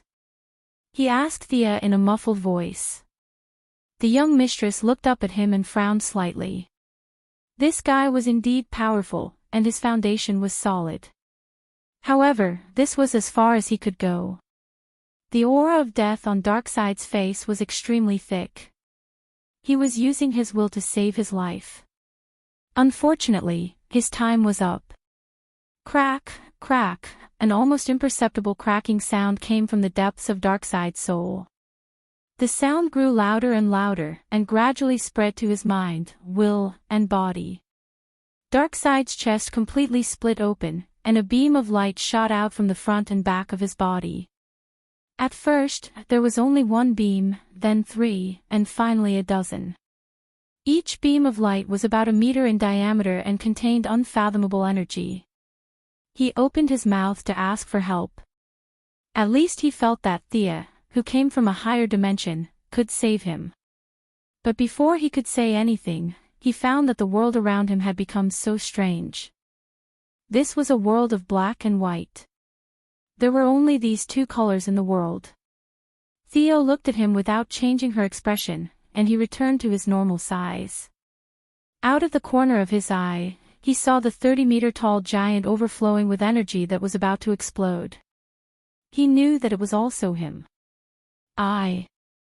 The agitation from before had completely disappeared, and his rationality had returned. He finally understood his current state. Am I dead? Strictly speaking, you're not dead yet. You're just a hair's breadth away from death. Thea pointed at the giant. You'll die when he explodes. Are you going to save me? He asked with a hint of hope. Thea mercilessly shattered his fantasy. Impossible. You're already in such a state. Who can save you? She wanted to say that she was here to witness this moment, but she was afraid that she would infuriate Darkseid to death. I'm a friend of life.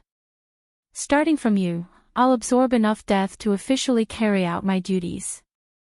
While there's still time, if you have any backup plans, you can use them. Otherwise, it'll be too late. Thea seemed to be implying something.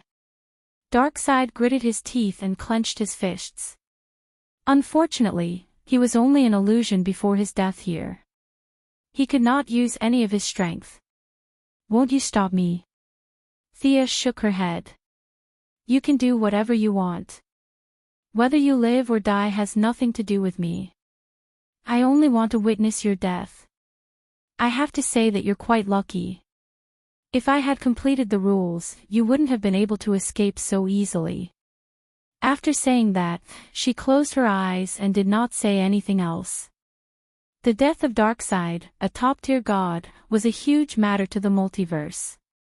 It was the same for her. The rules involved were extremely complicated. She had to sort them out one by one so that she would not make any mistakes. Darkseid snorted. In the face of his own death, he was still a little afraid. He took 2 deep breaths and forced himself to calm down. Let me out. Thea waved her hand and tossed his consciousness out. Then, an earth-shattering firework exploded before her eyes. Darkseid's body exploded from the inside out. The loud sound reverberated throughout the entire Revelation planet. Then, it spread to the god's domain and the multiverse.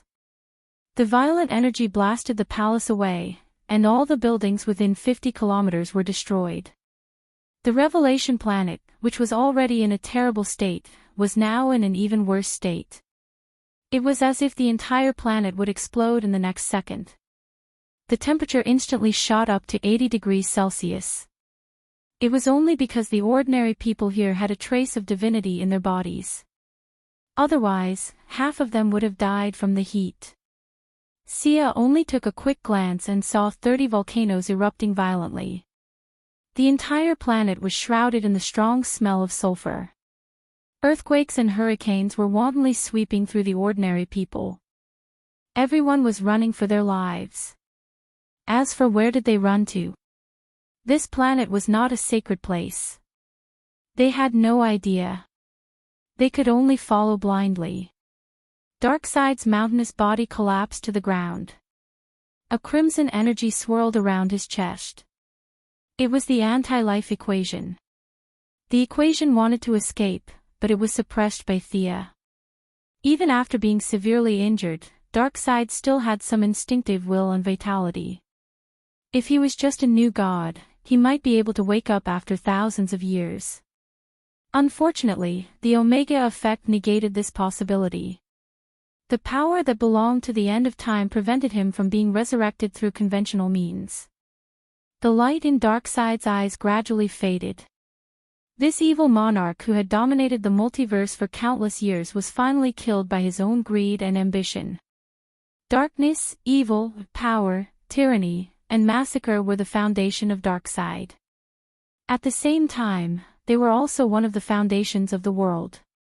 If there was an upheaval because of his death today, the entire universe would suffer, especially on the eve of the arrival of the dark multiverse. Thea suppressed the anti-life equation. Naturally, she also suppressed the Omega effect and the 5 divine positions. Chapter 1057. You said you wouldn't stop me. A weak voice rang out in her ears. The young mistress gasped in surprise. She took a closer look and realized that it was Darkseid's soul. Darkseid had been coveting the deity of death for many years. Although he had never touched the deity of death and soul, he had managed to figure out many things from them. He had turned himself into a doppelganger, and the doppelganger into his original body. Darkseid, who had 5 deity positions, the Omega effect, and the anti-life equation, was indeed dead. However, his doppelganger was still alive. Through some sort of transition, his doppelganger had become his original body. Thea clicked her tongue. Darkside's trick was ingenious. It seemed that everyone had their own tricks up their sleeves these days. Alright, let's go. She let go of her suppression slightly, and Darkside's soul escaped from his lifeless body. A black aura surged out and swept up the evil deity position. This was the highest level of the 5 deity positions, and it was the most suitable for him. Even though his original body was dead, the evil deity position still acknowledged him. He wanted to take the other 4 deity positions, but he was not a god with profound spiritual power. In his soul form, he did not have much spiritual power to communicate with the deity positions. Power did not care about him at all. Darkness was slightly hesitant.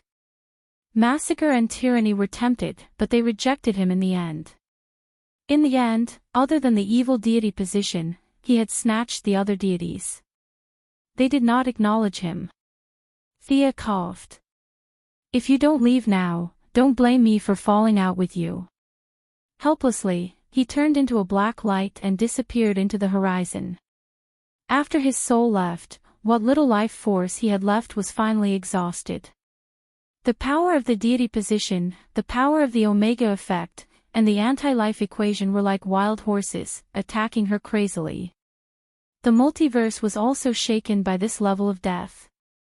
Thea blocked the prying eyes of the outside world. After thinking for a while, she summoned 5 people. Superman, Batman, Death Knell, Orion, and Mr. Miracle, Scott. She left a small area in the current area and stopped the timeline of the entire multiverse. Orion, the adopted son of the Heavenly Father, and Scott, the adopted son of Darkseid, were bystanders who had no idea what was going on. They had met each other on Earth before, so they naturally stood together. Superman and Batman knew a portion of the information, and the rest was based on guesses. They could be considered half-insiders. Death Knell was fully aware of this matter and had even made many preparations in advance. Orion, Scott, Batman, and Death Knell all knew that this was the Apocalypse Star. Only Superman didn't know, but Batman whispered something into his ear. Poor Superman, who was helping the Kryptonians build houses, didn't know why he was called over. Gentlemen, something big has happened in the multiverse. Darkseid is dead. She did not need to say anything. His body was right there, and everyone knew who he was. Death Knell did not say a word. He was the most confident. With Thea's help, it would not be difficult for him to obtain a deity's position. Batman also knew a lot of inside information. The 2 of them were just onlookers. Orion didn't have the slightest bit of regret for his father's death. He was very happy. His father's greatest enemy was finally dead. Scott was glad that he didn't have to hide anymore. Superman was the only one who asked, "We are very happy about this. But why did you call us here?" Although Darkseid is dead, he needs someone to inherit his deity's position. The 5 of you are the qualified successors that I have chosen. This is not a gift or a reward, but a heavy responsibility. I hope that you can be brave enough to bear this responsibility, she said seriously. Death Knell remained silent. It would be too fake if he took the initiative. It was best to pretend that he did not know. It did not matter if others believed him or not. Those are all negative things, right? Superman asked. How should I put it? From a human's point of view, they are indeed negative. However, this definition is laughable if you look at it from a macro perspective. I am the god of death. According to folklore, I should be extremely evil, but have any of you counted how many times I have saved the world? Am I right? The deity's position has nothing to do with what you want to do. If you are bent on evil, giving you the deity's position of justice will be useless. There was a moment of silence. Your Majesty, I am afraid that I will not be able to control the darkness in my heart. Please do not include me in the list of candidates, Orion said solemnly after some thought. He was the god of violence. His blood was naturally evil. Even with his Heavenly Father's teachings and the beautiful and peaceful environment of the new planet, he had to spend a lot of time to ensure that he did not lose himself in the darkness. Darkseid's deity's position must be even more evil. He was a little reluctant to accept it. Do you remember what your Heavenly Father said to you? O Lion, your mission has only just begun. Think about your father's expectations and teachings. You don't have to use force to destroy evil.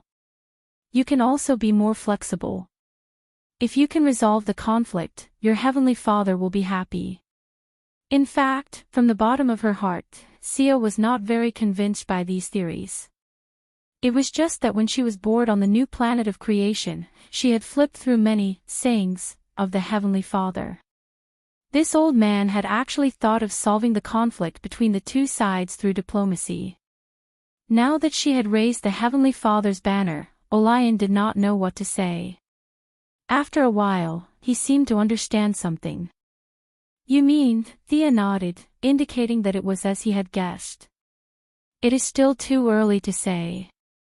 There is still a lot of work to be done. We can talk about it later. She then looked at Scott, the Heavenly Father's son and Darkseid's adopted son. I will also give you a chance. If you choose, you and Lion. Before she could finish, Scott interrupted her. There is no need. I am not made for that. I just want to live a quiet life. So, you don't have to consider me in your plans, preparations, and ideas. Alright, I will respect your opinion. Xianxia was giving her Heavenly Father face because of Diana. Her Heavenly Father had secretly provided some help to Diana when she was stabilizing the situation. Otherwise, the war goddess would not have been able to stabilize the new planet so quickly. Actually, Lion was the most suitable candidate. He was the rightful second son. Now that Kalibok had been killed, he was even the only successor to the Apocalypse Star. However, just as she said, there was still a lot of work to be done. She then turned to look at Superman, Batman, and Death Knell. What do you all think? I am willing to take on some responsibility. Death Knell immediately expressed his support. The choice was now in the hands of Superman and Batman. If we choose this divine position that you speak of, what effect will it have on the future of the universe? Batman was already somewhat moved. He understood what Xianxia was thinking, but Superman did not understand the deeper meaning behind it. Chapter 1058. Xianxia pointed at Darkseid's body. If those divine thrones are still on Apocalypse Star, they will be used by evil. If you can get your hands on them, the power of evil will fade, and justice will rise. This is why I gathered all of you here, not to share them with the evil gods. I'm not asking you to join them. I'm planning to use your willpower to restrain the negative deity positions. I don't know if I've made myself clear. She looked at them and explained in the most concise manner. Superman nodded. Very clear. I'm willing to do this. If I fall, please kill me. Xianxia chuckled. That's not necessary. It's just a deity position. You won't lose yourself to it. She had them adjust their mental states. Although it was a little subjective, a good mental state would make it easier to gain the recognition of the deity position. I'll release the restrictions. Get ready. Xianxia had just released a bit of her suppression when she saw the strength deity flying out with a red tail of flame. It didn't choose anyone else at all. It didn't even have the intention to look at them. It rushed straight into Superman's body. The young mistress was speechless. This level of compatibility was unparalleled. Both sides didn't need to cooperate or confirm with each other. They crossed the first step and began the second stage of fusion. She narrowed her eyes. This might be a special case. Normally, it wouldn't be this fast. Who wants to go first? According to the agreement, Death Knell was the second to go. Xianxia secretly pushed for the deity position of Slaughter to choose Death Knell after a few comparisons. Power and Slaughter both had a successor. It was as if the multiverse that was about to be destroyed in the next moment showed signs of calming down. Apocalypse Star, which had been trembling and releasing energy without restraint, also slowly calmed down. The surface temperature was still high, but it was pulled back from the brink of destruction. Thea returned to the normal flow of time. She told Superman and Death Knell some things to take note of for the new god before sending them back. Superman's foundation was frighteningly deep. The deity position of power didn't change him much. At most, it was just icing on the cake. He was still the same as before. Death Knell, on the other hand, was no match for him. Previously, he was considered a strengthened person, and with the yellow lamp, his body was slightly improved. But in front of the new god, this was nothing. It was as if he had skipped the demigod stage from the mortal stage and directly ascended to godhood. Thea asked him to return to the underworld to fuse with it. She had set up a formation there in advance, which could greatly improve one's physical fitness and facilitate the fusion. Death Knell, the god of slaughter, undoubtedly belonged to the ranks of hell. After the Kanto god of shadows and the Fiora god of souls, he became the third new god of hell. In terms of the nature of the divine position of power, there was no distinction between good and evil. Logically speaking, it was more appropriate for him to go to the new planet of creation. But Thea was afraid that he would hook up with Diana. After asking for his opinion, she decided that Clark should go back and help the Kryptonians build houses. After sending off the two new deities, she looked at the remaining 2 deity thrones and 3 other candidates. Scott expressed that he was willing to be a substitute. There was really no way to consider him. Batman continued to remain silent. Only Orion came up to choose. The result of both choices made his face darken.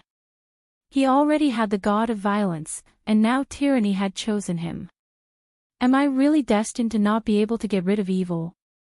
Orion's face was full of bitterness. Someone has to bear the crown of evil. If it is destined, then you may be able to make some changes and lead the Apocalypse Star. You don't have to completely eliminate evil, but you can reduce disputes. Do you understand what I mean? She asked Orion. The adopted son of the Heavenly Father nodded bitterly. Let's return to the new planet of creation first. The follow-up still needs to be coordinated. I will meet the Wasteland Wolf later. The following matters need to be discussed with several parties. Ignoring the self-pitying Orion, Thea gestured to Scott and Batman. Who wants to go first? Batman stood straight and motionless. Scott sighed and walked forward. In less than 3 seconds, he was overjoyed. The god of darkness was not interested in him at all, and he did not have any approval of darkness. The compatibility between the two was close to 0. It seems that it has nothing to do with me, he said in a relaxed tone. Thea expressed her respect for this. Not everyone liked the life of fighting and killing. Some people like to find a place to live their lives. She felt that this was understandable. All right, I will send you back. I will not disturb your life in the future. After sending Scott away, she had repaid the Heavenly Father's favor. The question finally returned to Batman.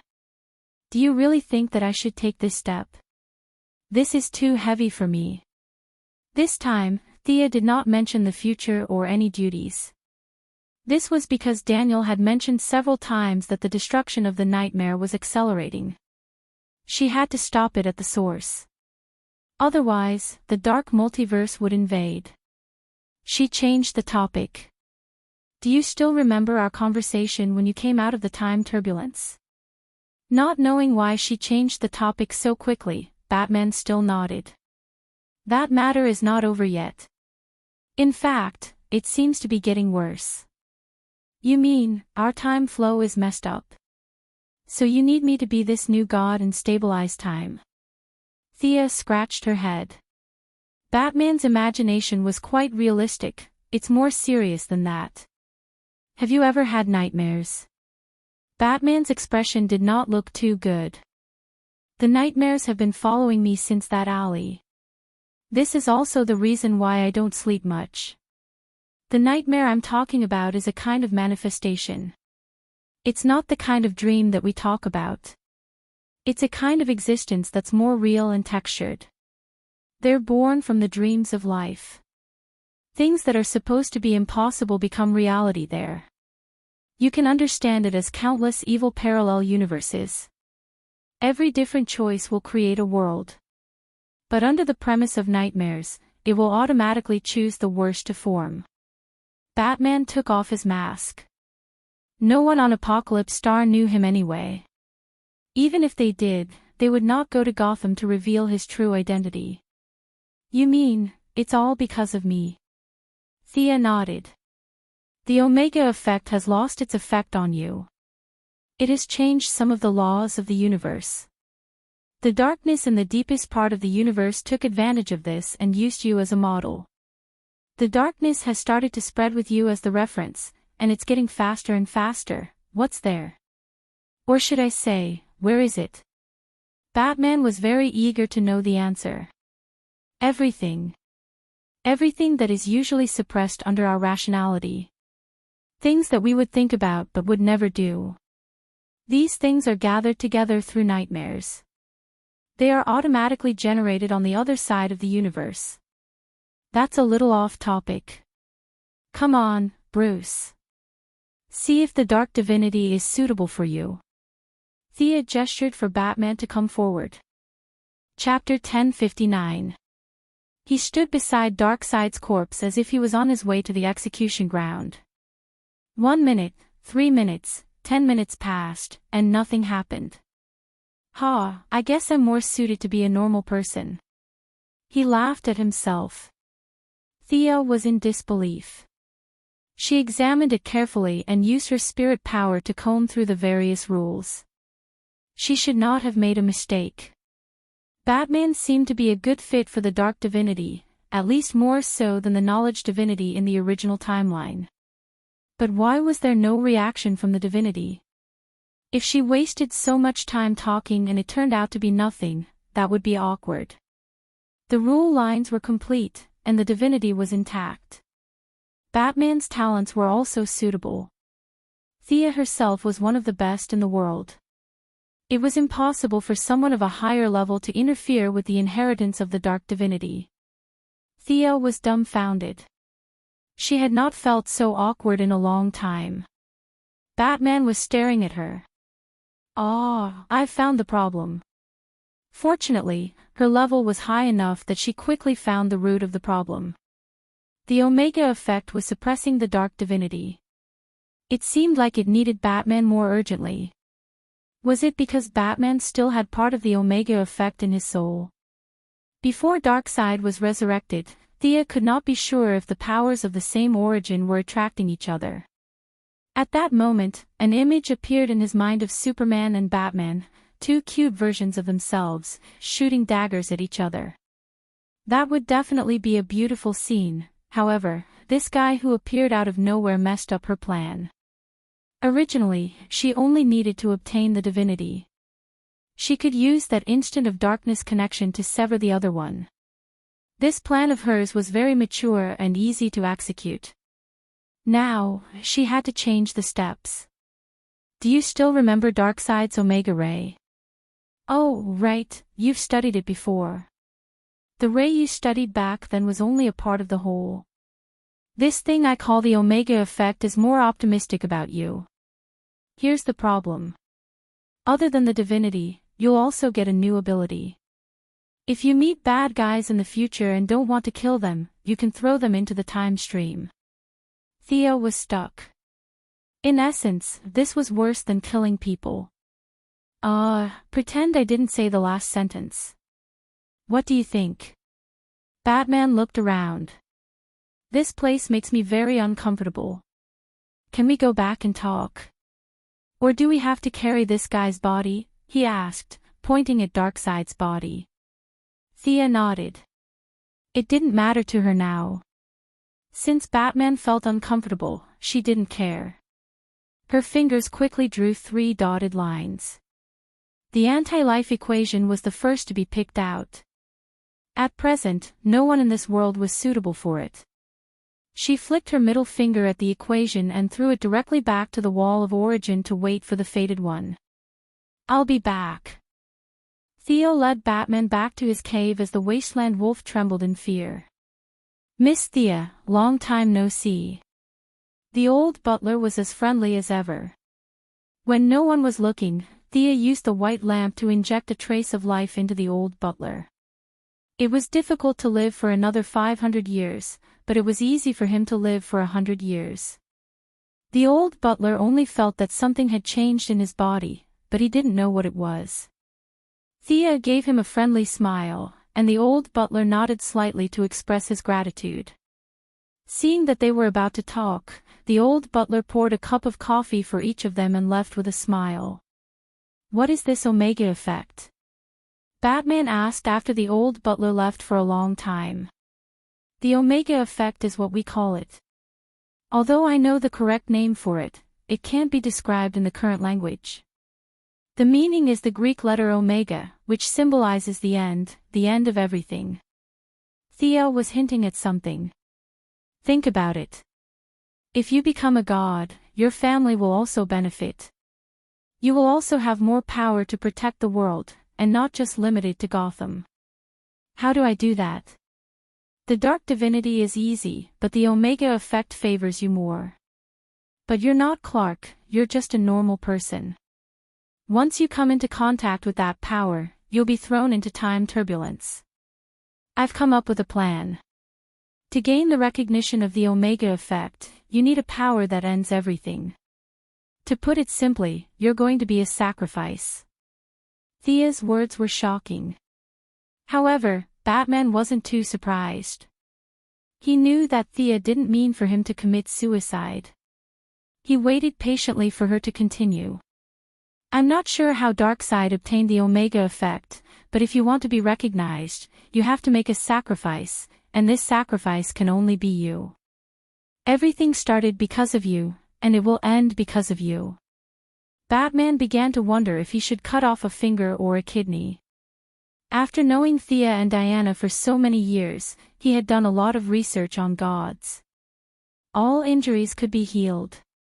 Fortunately, Thea didn't ask him to harm himself.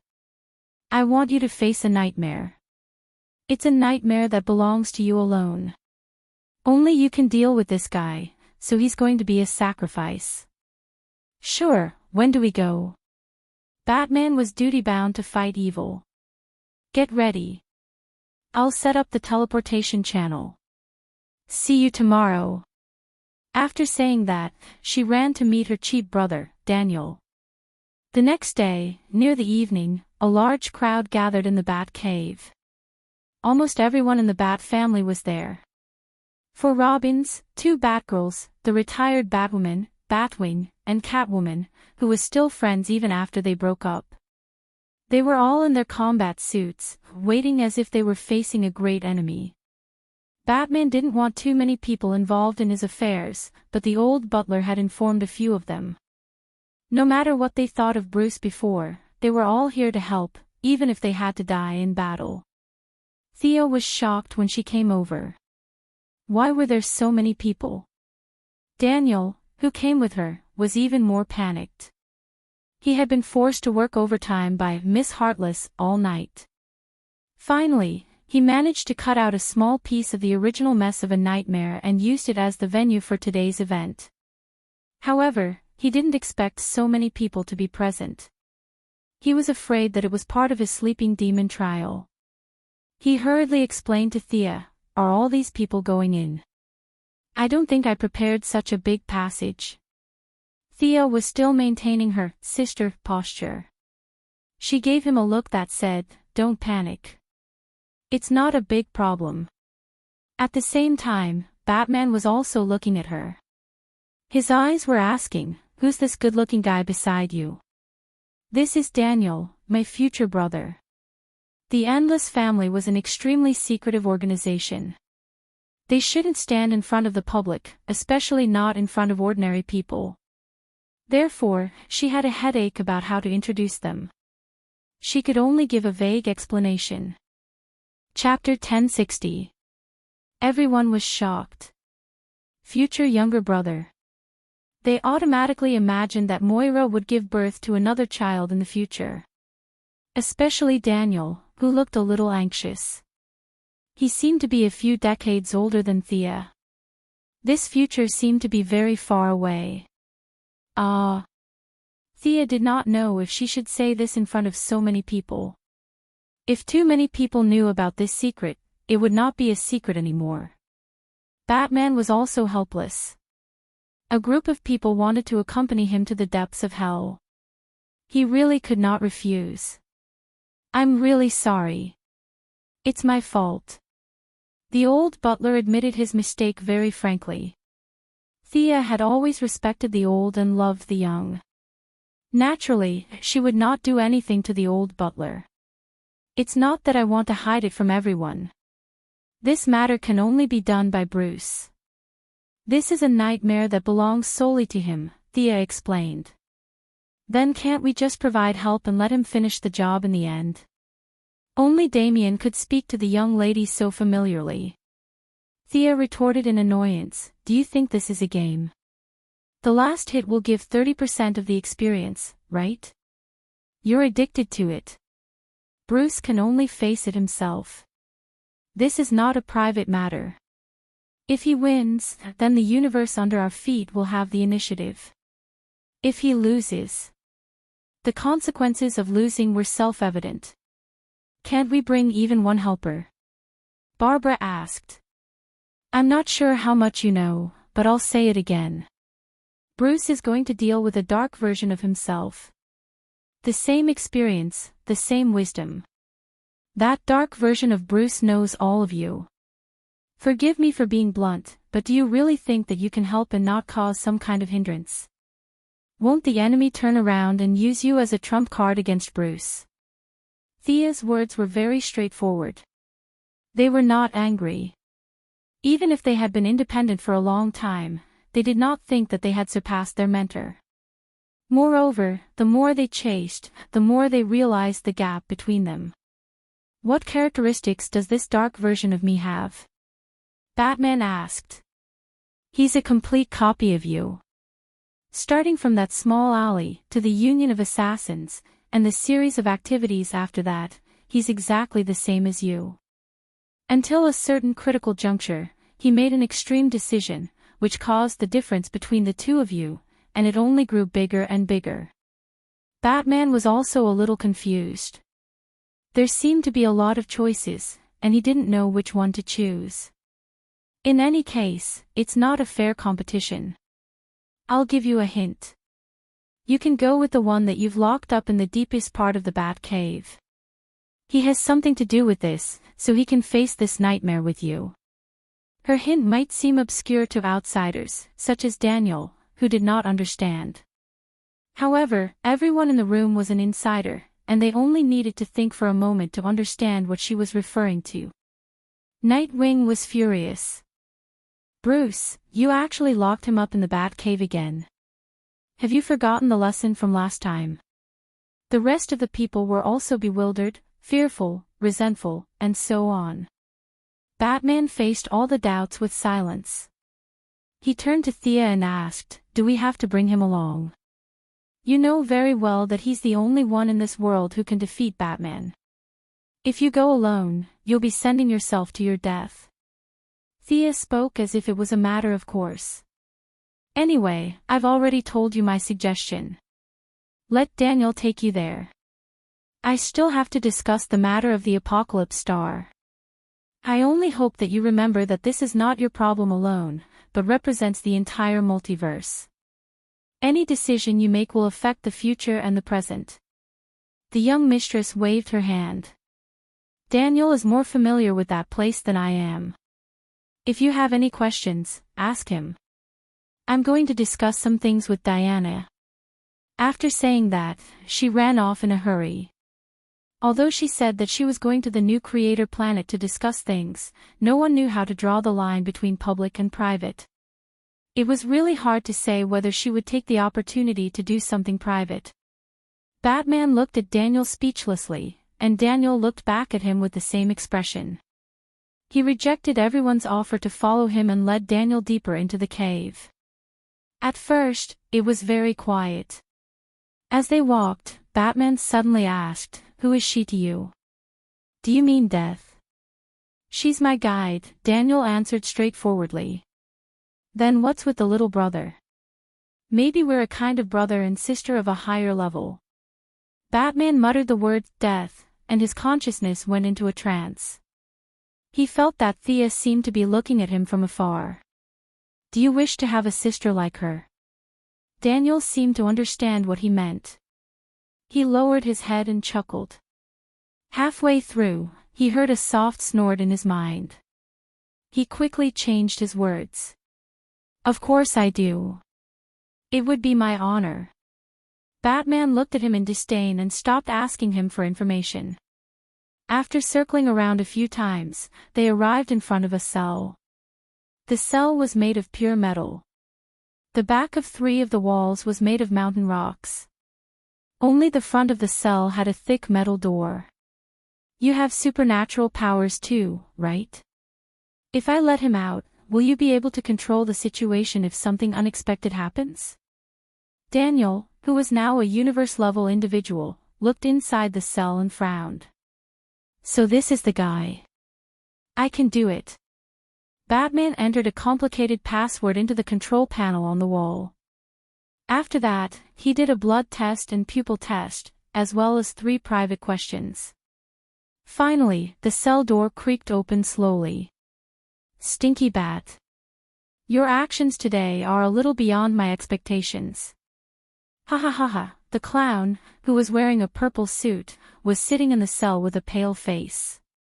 He had carved many words of unknown meaning on the wall. At this moment, there was a hint of confusion in his maniacal laughter. Batman told him the whole story. It was exactly what Thea had told him, without any guesses or thoughts of his own. Save the world. That's a matter for you heroes. I'm not going. Close the cell, I still want to sleep. Ha ha ha. The clown lay on the bed and did not intend to escape at all. "Can we not bring this guy along?" Batman felt a headache coming. Fighting alongside the clown. This was more nightmarish than a nightmare. Daniel thought for a moment. "I suggest you do as Death said. She is omniscient and omnipotent. She traverses the timeline and surpasses all the concepts of multidimensional life that you know. There is no one in the multiverse who is wiser and more powerful than her." Batman's face twitched. "Doesn't your conscience hurt when you flatter her so openly? Do you have any shame?"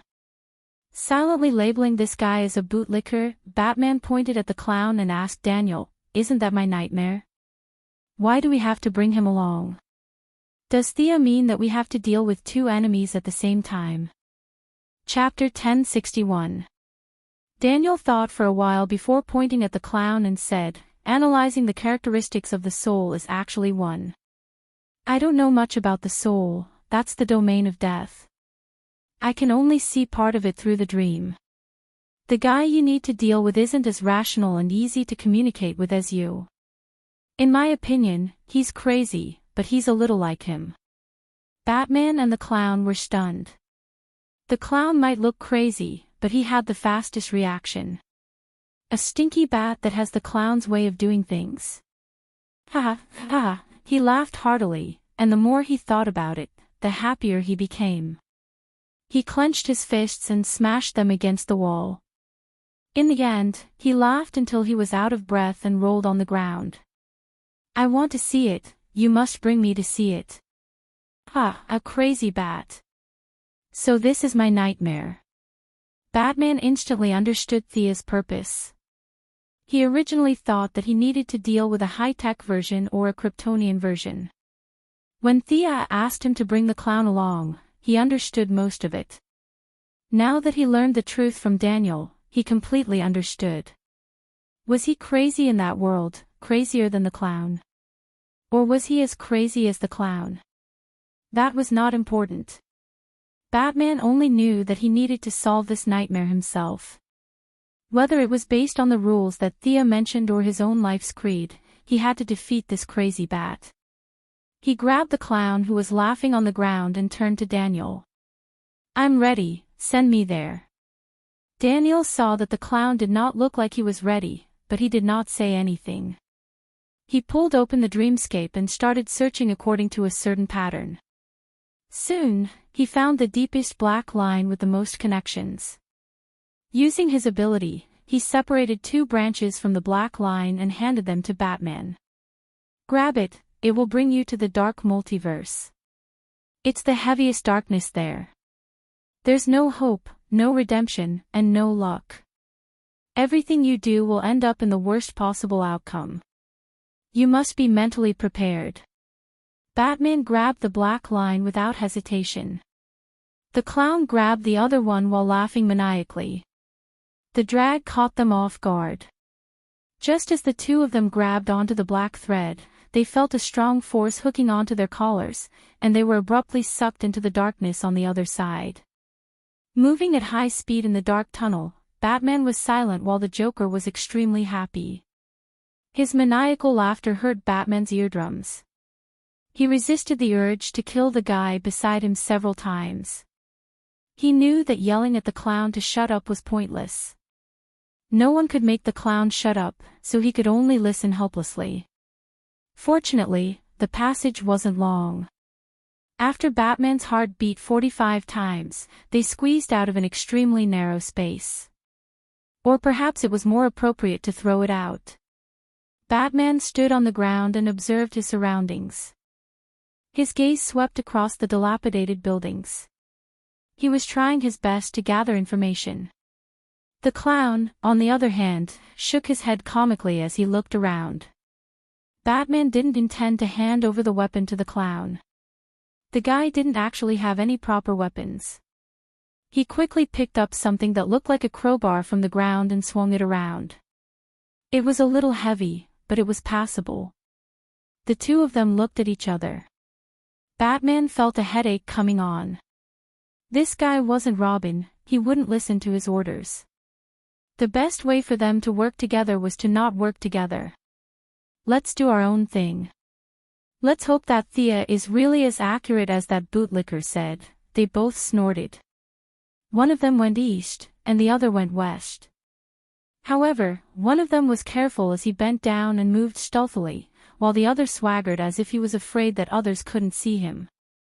Batman moved forward alone. He didn't need to look carefully to recognize that this was Gotham. It was different from the evil version of Earth 3. That place had a different development path from the beginning. He was very familiar with everything here. Every alley, every tall building, and every residential building. Although the alleys were now filled with rubble, half of the buildings had collapsed, and there were only rotting corpses left in the houses, he still recognized this place. There were very few survivors in this big city with a population of tens of millions. Normal people couldn't live here at all. Their normal work, studies, and other activities were completely stopped. There was only killing. Random killing without logic and without purpose. Batman quickly moved through the city. During a gang shootout, he kidnapped a peripheral member. Without saying a word, he beat up the gang member until his face was swollen. Only then did he start questioning him. In the end, Batman was shocked. This world had Batman, Superman, and the Justice League.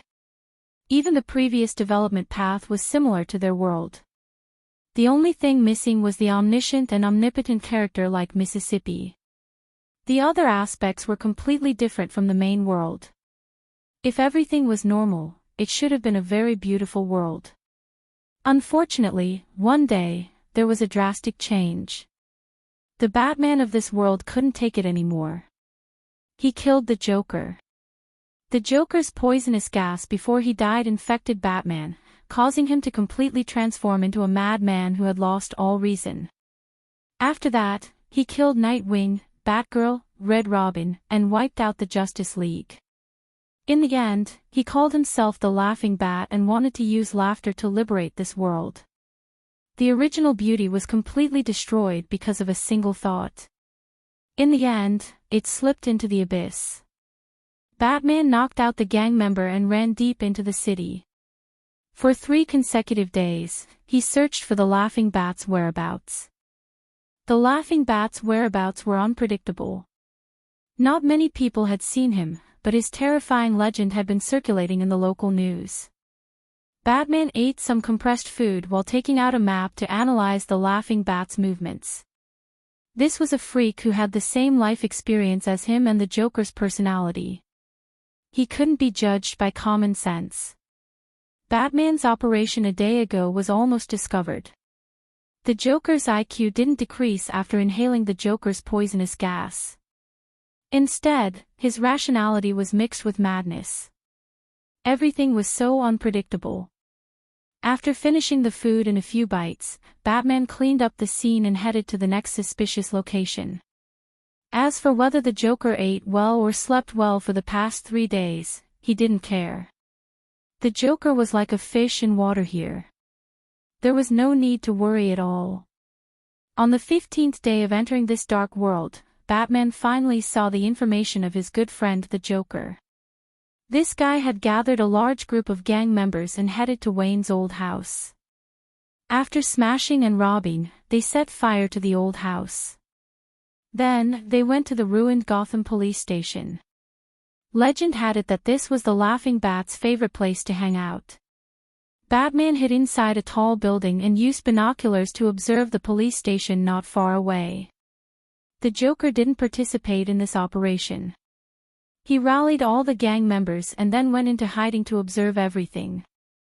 Chapter 1062. The big screen in the central square of the city lit up.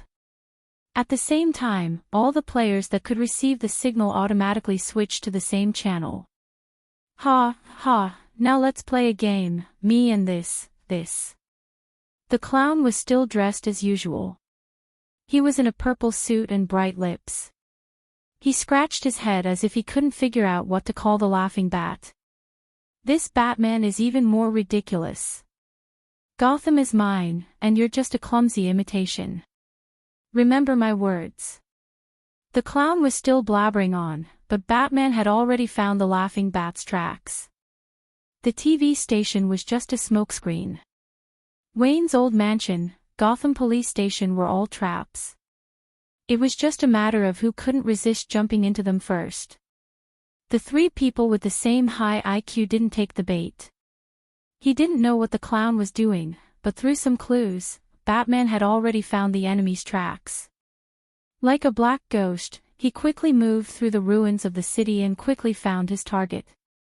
This was a chemical plant that had been abandoned for many years.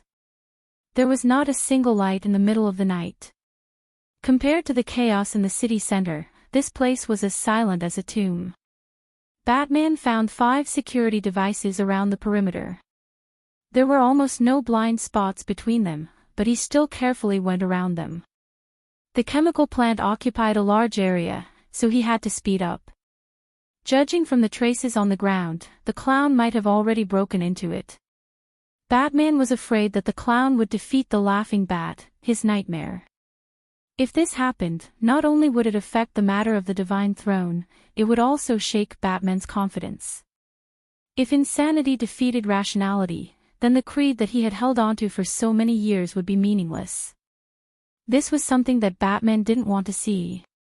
But he also didn't want to see the clown lying in a pool of blood, defeated by an even crazier version of himself. This would make him feel guilty, as if he was the one who killed the clown. His heart was worried, but Batman was still rational. He didn't lose his vigilance and carefully walked into the depths of the chemical plant. The factory had been abandoned for a long time, and a simple tunnel led to the depths of the ground. Batman checked it and slowly slipped in. The tunnel was very long, as if it was hundreds of meters underground. After walking out of the winding tunnel, it was connected to a group of underground caves. Batman was a little stunned. He did not know if there was such a large group of caves under Gotham in his original world. The lighting here was very poor. Fortunately, the surrounding stone pillars emitted fluorescent light. However, after several refractions, the light seemed a little distorted when it fell into his eyes. Batman simply observed the environment and listened carefully. The faint sound of metal hitting metal could be heard in the wind. He determined the location and found that the fight was not far from him. Batman quietly ran over. Trash. Hee, human scum, freak. It is a tragedy for a scourge like you to live in this world. A voice that was slightly louder than a whisper sounded. The voice was soft, but it was filled with power. Even if one was a little far away, they could still hear it clearly. Batman hid behind a large stone pillar and watched. The clown in the middle of the field was completely defeated. His purple suit was covered in blood. He was lying on the ground with blood flowing from the corner of his mouth. His left sleeve was torn and there was a large swollen part of his elbow. Standing in front of him was a tall and skinny man with a black leather jacket wrapped around his thin body. His eyes were covered with a metal eye patch that was filled with sharp spikes. He looked ferocious and terrifying, like a demon that had crawled out from hell. His mouth broke through the limits of human physiology and opened to both sides. His bright red gums and white teeth made people shudder uncontrollably. This was Batman, who had absorbed the clown's poison. He now called himself Laughing Bat. Unlike Batman's muscular body, this guy's body was thinner. His jawbone protruded downwards and his sharp chin looked very evil. Laughing Bat held a metal rod in his hand and hit the clown's cheek. Human scum. Maggot of society. Freak. Hee, I don't know which world you came from, but I killed you before. I broke your neck. I have to say, that feeling was wonderful. Hee, then he hit the clown again. The left side of the clown's face was completely smashed. Several teeth flew into the air. The clown responded with an even louder laugh. You're a complete idiot. You've always been like this. Ha, a Batman without rules is still Batman. This game of yours is not fun at all. With a clang, Laughing Bat seemed to feel that using a weapon was not enough. He threw away the metal rod. The clown stood in front of him for a long time and felt very uncomfortable. His old personality seemed to be showing signs of coming back. He suppressed the discomfort and smirked viciously. He swung his fists and punched the clown. Keep laughing, hee, I'll tell you. Remove those childish rules and self-restraint. There will only be one truth left, and that is Batman will win. He attacked the clown madly. His fists were soon broken and turned flesh was exposed, but he did not care. As the victim, the clown was in an even worse state. There was not a single piece of flesh on his face that was intact. His skin was bleeding, and one of his eyes was blind. However, the clown was even happier after being beaten up. He kept yelling for Laughing Bat to hit him harder. It's over. I don't have time to play games with you, you bastard, hee. Laughing Bat was tired after beating him up for a long time. He had lost the self-control that Batman had, so his long-term training was meaningless. His stamina was far from his peak. Laughing Bat took out an old-fashioned revolver and pointed it at the clown's head. Do you recognize this gun? It's the gun that killed Thomas and Martha Wayne. It's your honor to die by this gun. Just as he was about to pull the trigger, he realized that the clown had also taken out a gun and pointed it at his heart. Just as he was about to say something to buy time, the clown pulled the trigger. With a click, the clown's expected death from being shot in the heart did not happen. Instead, a small flag appeared at the front of the clown's gun. Under the breeze of the underground cave, the small flag fluttered in the wind and made a soft sound as if it was laughing at something. Ha, idiot! Laughing Bat was slightly stunned, then he laughed too. He laughed so hard that he was rocking back and forth. He pointed the gun at the clown and said, I have to say, you're very suitable for the opening. You're more energetic than the clown I met, hee, but I'm the joke, do you understand? Hurry up and do it. Ha, laughing Bat's smile widened. I'm glad you've finally gotten over it. Just as his finger was about to pull the trigger, there was a gust of wind behind his ear. The clown's laughter also reached his ears. Ha, idiot, I'm not talking about you. Chapter 1063. Who's behind me? As soon as this thought appeared, Batman suddenly jumped out and punched the back of his head. Amidst the dizziness, the Joker felt an even deadlier sense of danger. He took out a dagger and stabbed it into the laughing Bat's abdomen. The leather suit was sturdy, but it couldn't withstand the damage from a close-range stab. The dagger stabbed into the Joker's abdomen and quickly twisted twice. Without waiting for the laughing Bat to counterattack, the Joker quickly crawled 2 steps and left the attack range. He slowly stood up with the help of the rock wall. Although he looked terrible, his face was crooked, his body was covered in wounds, and he was a little limp. It didn't affect his mobility. He had experienced worse injuries than this, and the wounds on his face and body didn't matter. On the other side, the battle between Batman and the laughing Bat was in full swing. In this battle, Batman used all his strength and fighting skills. He wanted to prove to himself that reason was definitely stronger than madness. His stamina was greatly depleted, and he was ambushed and stabbed. Even after being weakened several times, the laughing Bat was still not easy to deal with. He was Batman. He had the same life path, the same learning experience, and he had no bottom line. In the middle of the battle, the laughing Bat suddenly jumped out of the circle and pointed his gun at the Joker. Batman could only fly over to save him. The result wasn't too surprising. The laughing Bat had already guessed what he would do. The muzzle of the gun was already there, and it was too late for Batman to dodge. He could only let himself fall to the side the moment the bullet left the chamber. The bullet hit his right rib and lodged in his body. The 3 of them distanced themselves from each other once again. The laughing Batman threw away the commemorative revolver that only had 1 bullet. He took out 2 bat darts with both hands and assumed a defensive stance. Huff. Huff. Hee. It's hard to imagine that Batman would one day fight alongside the Joker. Hee. I'll bury you 2 together. It'll be interesting to be able to kill both of you at the same time. Hee. The 2 bat darts were like 2 daggers, spinning rapidly between his palms. It was obvious that he was extremely excited, as if he wanted to tear the 2 of them apart alive. The Joker looked at him and then looked at Batman.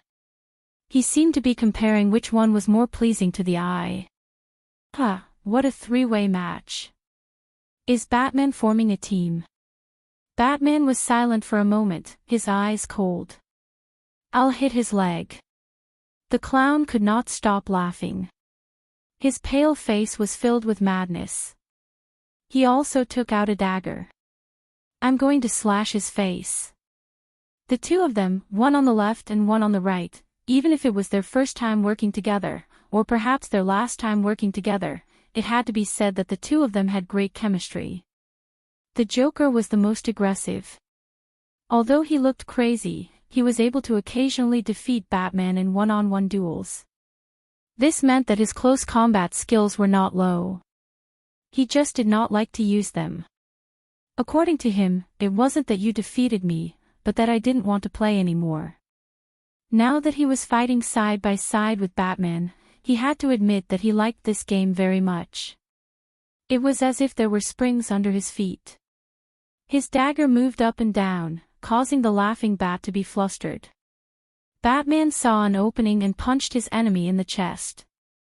Then, he grabbed the laughing Bat's elbow and used a reverse joint skill to break the other's arm. Unfortunately, the laughing Bat, who was also familiar with joint skills, saw through his trick and kicked Batman's wound. Although he injured Batman again, the price for the laughing Bat's attack was a bloody gash from the bottom to the top of his chin. The gash formed a bright red cross with his mouth that was already wide open to his ears. Through the gash, one could see his exposed gums and tongue. It was not a human tongue at all. It was more like a reptile's tongue. It stuck out from the wound and licked up and down. The smell of blood, hee, looks like you need the children to play with you. He quickly rushed to the left. Batman threw 3 darts, but the laughing bat's willpower was very strong. He ignored the darts and did not slow down at all. In the end, after 3 fingers on his left hand were cut off, his whole body slammed into the wall. The door opened with a rumble. There was a high frequency of footsteps, accompanied by the sound of iron chains hitting the ground. It sounds like there are puppies here. I'm dying of laughter. This bat cave is much more fun than your place. The clown said nonchalantly. Batman called him, the clown. What? I'll say this first. Don't ever mention what happened today again. Ha! Amidst the clown's laughter, a few uninvited guests ran around the corner and appeared in sight. Amidst the guffaws, 3 guys who looked more like beasts than humans jumped at Batman and the clown on all 4s.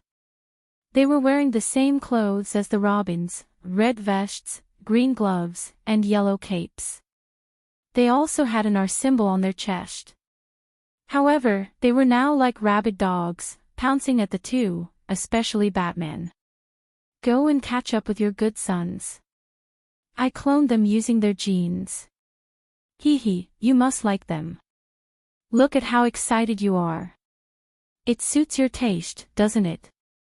The laughing bat and the 3 cloned Robins were ready to pincer attack the 2 of them. You take the front and I'll take the back. Batman quickly made arrangements. The clown did not like the Robins. He never liked them. Therefore, he arranged for the clown to continue fighting the laughing bat. Meanwhile, he flew back to deal with the 3 clones who had lost all rationality and showed no signs of intelligence. Where's Damien? What did you do to Damien? He asked as he dealt with the attacks of the cloned Robins. Father, are you calling me? A familiar figure walked out of a small cave not far away. It was the 10-year-old Damien. There was a bullet hole in his head and his heart. The only thing that was still moving was his corpse. The voice came from a vocal device located in his throat. Father, I'm the best Robin, right? I'm so jealous of Nightwing. He can get Father's love, but I can't. Father looks at me strangely. Could it be that he doesn't like his own son and likes an outsider? Damien, who was already a corpse, made some movements from time to time. Disappointment and anger were all mechanically imitated. The range of his movements was large and exaggerated. In addition, the voice simulated by the computer was a little distorted. It sounded in this cave that was filled with laughter and laughter. It made people feel a chill down their backs. How is it? Batman. I killed Nightwing, the Batgirl, and all your relatives. Aren't you happy? You finally got rid of these guys. This is something you've always wanted to do but never did, right? The laughing bat kept disturbing his mind with words. Chapter 1064. Not only that, but the laughing bat was also controlling Damien's corpse to spout nonsense. He was extremely busy. Unfortunately, he had miscalculated. Batman would definitely be furious if he suddenly encountered such a situation. However, with his experience on Earth 3 and the long preparation he had made, he would not be angry even if 100 Martha Winds jumped out in the next second. The 3 Robin clones did not have any tactics to speak of. They were just 3 wild beasts that attacked based on their instincts. They relied on their small bodies, fast speed, and sharp teeth and claws to deal with Batman. He only used a few rounds to figure out the tricks of these guys. Other than disgusting himself, they were not much of a threat. He bent down to avoid the pouncing attacks of 2 Robin clones. Then, he quickly took 2 steps forward, grabbed the left arm of the remaining clone, and smashed it into the wall of the cave. The entire cave buzzed from the impact, and the clone Robin fainted as expected. With 1 less clones, he was even more relaxed. After 2 rounds, he sent another one flying with a flying kick. The last one was still crazy, but it was nothing in the face of human intelligence. He was thrown towards the laughing bat by Batman, and the latter slit his throat and killed him. Once again, it was 2 against 1. The laughing bat had used up too much of his stamina and was no match for him. He threw the dart in his hand, turned around, and ran. At the same time, he controlled the corpse Damien to stop the enemy. "Father, save me, help me, Father." The voice that was extremely similar to Damien's made Batman slightly stunned. He could not help but slow down for half a beat. Meanwhile, the laughing bat ran out of the tunnel behind Damien. Batman looked at Damien, whose eyes were bloodshot, body stiff, and skin purple. He still felt anger coming from the depths of his heart. He went around the puppet and chased down the tunnel. While Batman was chasing the enemy, the clown laughed wantonly.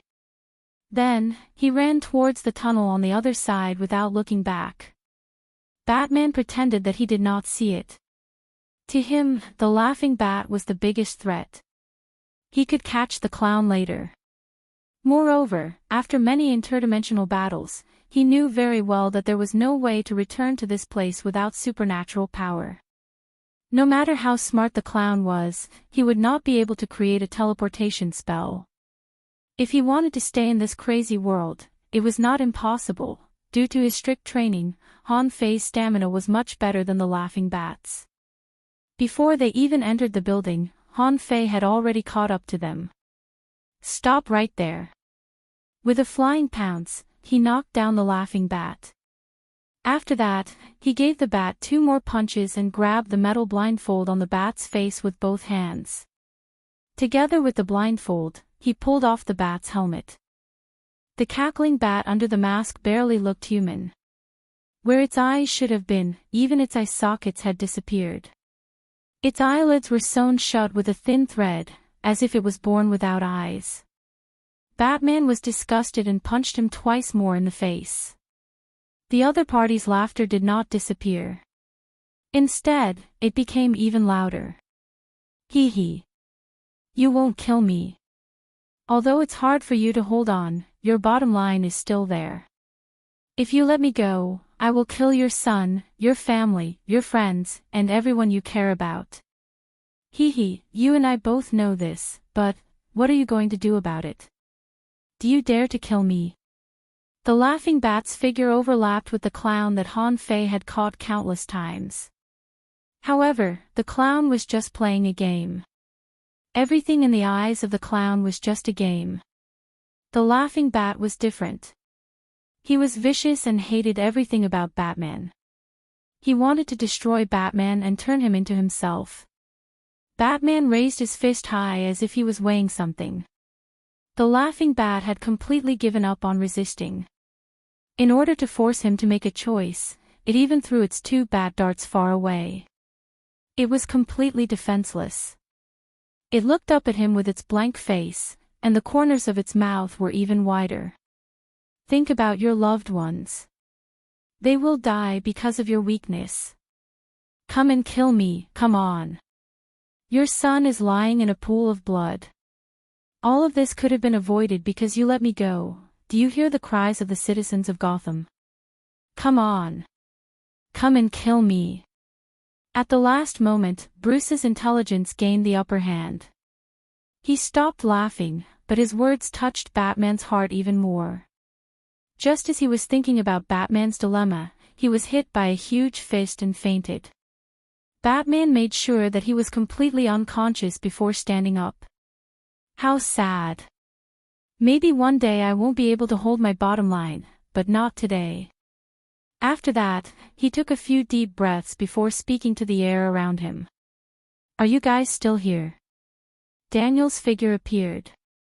I'm here, but Death isn't. She can't enter here. Batman was too lazy to think about the logic behind this. He pointed at the laughing bat on the ground. Do you guys have a way to deal with this guy? Daniel seemed to be conversing with a lady from another world. He turned around and said, "This guy is best left to you. He's your deepest nightmare. Let's go. Bring him back with me." After that, Daniel pulled Batman and brought the laughing bat back to their original world. At the same time, Lady Thea was holding a three-way meeting in the underworld. The New Genesis planet and the Apocalypse planet were discussing the future. The underworld acted as the middleman to facilitate this meeting. The main topic was Olion inheriting the throne of the Apocalypse planet. The New Genesis planet lost 4 deity positions because of the departure of the Heavenly Father. At the same time, the Justice deity position was severely damaged. If Olion left, he would take another deity position with him. The Apocalypse planet was also severely damaged. Darkseid didn't stay on the Apocalypse planet. He took the evil deity position and escaped from the god's domain. Although Thea knew where he was going, she didn't chase after him. The remaining power, darkness, massacre, and tyranny were all taken by the messy people that the Wasteland Wolf mentioned. Together with Kalibaka's death, they lost 6 deity positions. If he brought Olion back to inherit the throne, tyranny would automatically return to the Apocalypse planet. Violence would also be dragged into the equation. This was equivalent to losing 4 deity positions. It seemed like they still had the upper hand, but that wasn't the case in actual combat. Darkseid's departure was much more serious than the departure of the Heavenly Father from the New Genesis planet. The New Genesis planet had Diana standing on the front lines. She also had 5 deity positions. Although she was a little weak compared to other deities of the same level, she had no difficulty defeating the Wasteland Wolf and the others. Furthermore, the key wasn't how good Diana was at fighting. It was because there was someone behind her. The Great Plains Wolf, who was originally happily preparing to inherit the throne, instantly shrank back when he saw Sia's seemingly well-intentioned but actually threatening tone when she asked for his personal opinion in a flat tone. He forcefully swallowed back a mouthful of blood and patted his chest to promise that he would definitely be a good leader for 3 generations. Chapter 1065. The key to the problem now was Olion himself. If he was unwilling, nobody would force him. He locked himself in a quiet room and thought about this carefully. Thea was not in a hurry. She led Diana around the underworld. When Daniel returned with Batman, Olion had just made up his mind. "If I have no other choice, I'm willing to accept this burden," he said passionately as if he was about to go to the execution ground. The Great Plains Wolf pursed his lips. He wanted to say something, but he quickly shrunk back under Thea's gaze. In order to show the historic nature of this meeting, the leaders of the new Creator planet and the Apocalypse planet signed an indefinite ceasefire agreement. The underworld would be the witnesses. Sia could not say for sure if Aurelian would be corrupted by the dark forces in the future. Fate did not adhere to a fixed principle. Everything could slide into the abyss because of a small factor. However, in the short term, the Heavenly Father and Darkseid had both retired from the stage of history, and both sides welcomed complete peace. Thea had just sent off the Apocalypse planet when Batman and the others walked in. Diana greeted him.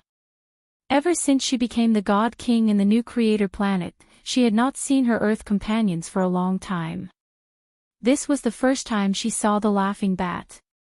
She had to admit that it looked evil and dark. "Bruce, are you ready?" Thea asked. "I need power to prevent myself from walking into the abyss. But do you really think I'm a good candidate? You've seen it for yourself.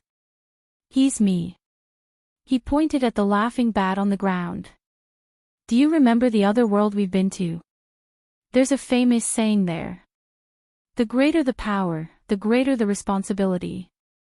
I don't think there's anyone more suitable than you for the Dark God's position. You're Gotham's Dark Knight," she said with a smile. Batman did not know whether to laugh or cry. That's all nonsense from the media. I haven't heard that in a long time. I still want to see someone. Send me to her. I owe her too much. After saying that, he gave her an address in a low voice. Thea glanced at Earth and observed it for a while. She pretended to be enlightened and gossiped to Diana. Valkyrie's eyes lit up.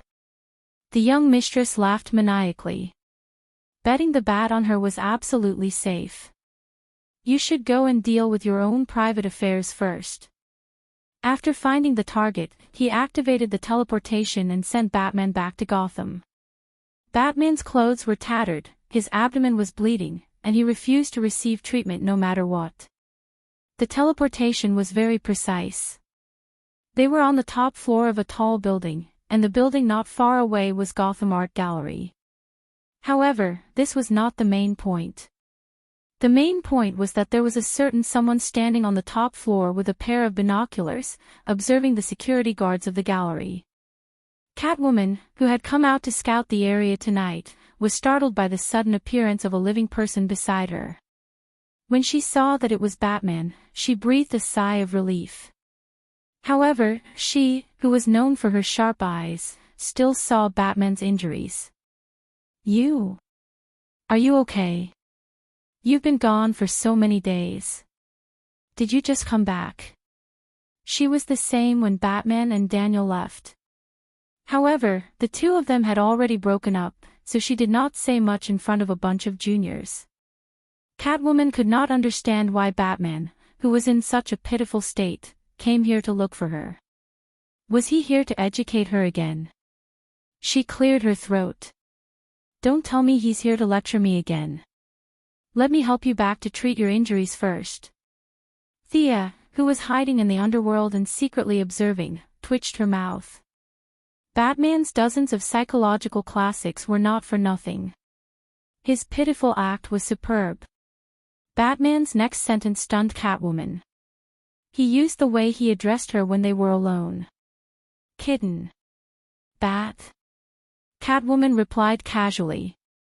The first time I met you on that ship, Catwoman frowned slightly. We met on the street. Batman was stubborn. It was on the ship. You stole the diamond ring. However, after I got the ring back, I bought it for myself. I've kept it for many years. Catwoman was even more confused. What are you trying to say? I even knew from the beginning that I would need it one day. Batman took off his mask after he finished speaking. I've always needed this ring, just like I need you. He caressed Catwoman's cheek gently. The rain began to fall. Catwoman seemed to have thought of something. She looked at the ground, not wanting Bruce to see her expression. Bruce took off Catwoman's mask. The two of them stood in the rain. The rain soaked their hair. Selina, I'm so scared, Bruce. Catwoman's voice was a little choked. Selina, I love you. Bruce knelt on one knee and took out the diamond ring that he had kept for many years. Marry me. Bruce, who was always able to predict things, was now a little uncertain. He did not know what was waiting for him next. Hee. Catwoman could no longer maintain her expression. Her originally tense face was replaced by joy. She wiped away the tears at the corner of her eyes, but she could not control her tears. I'm willing. I've been waiting for this day.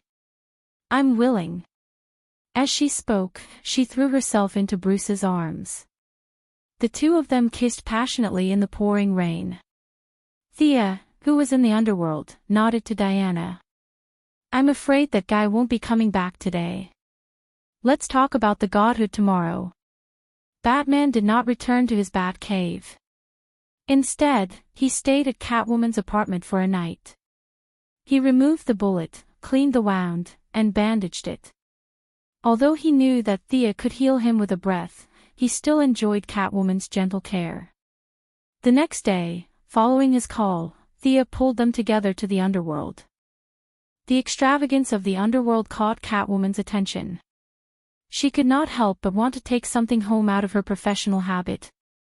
She only stopped when Thea coughed. "I'm just looking.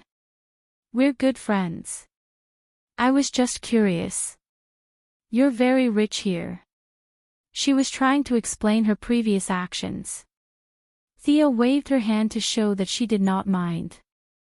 After exchanging some pleasantries, she looked at Bruce and waited for him to make the final decision.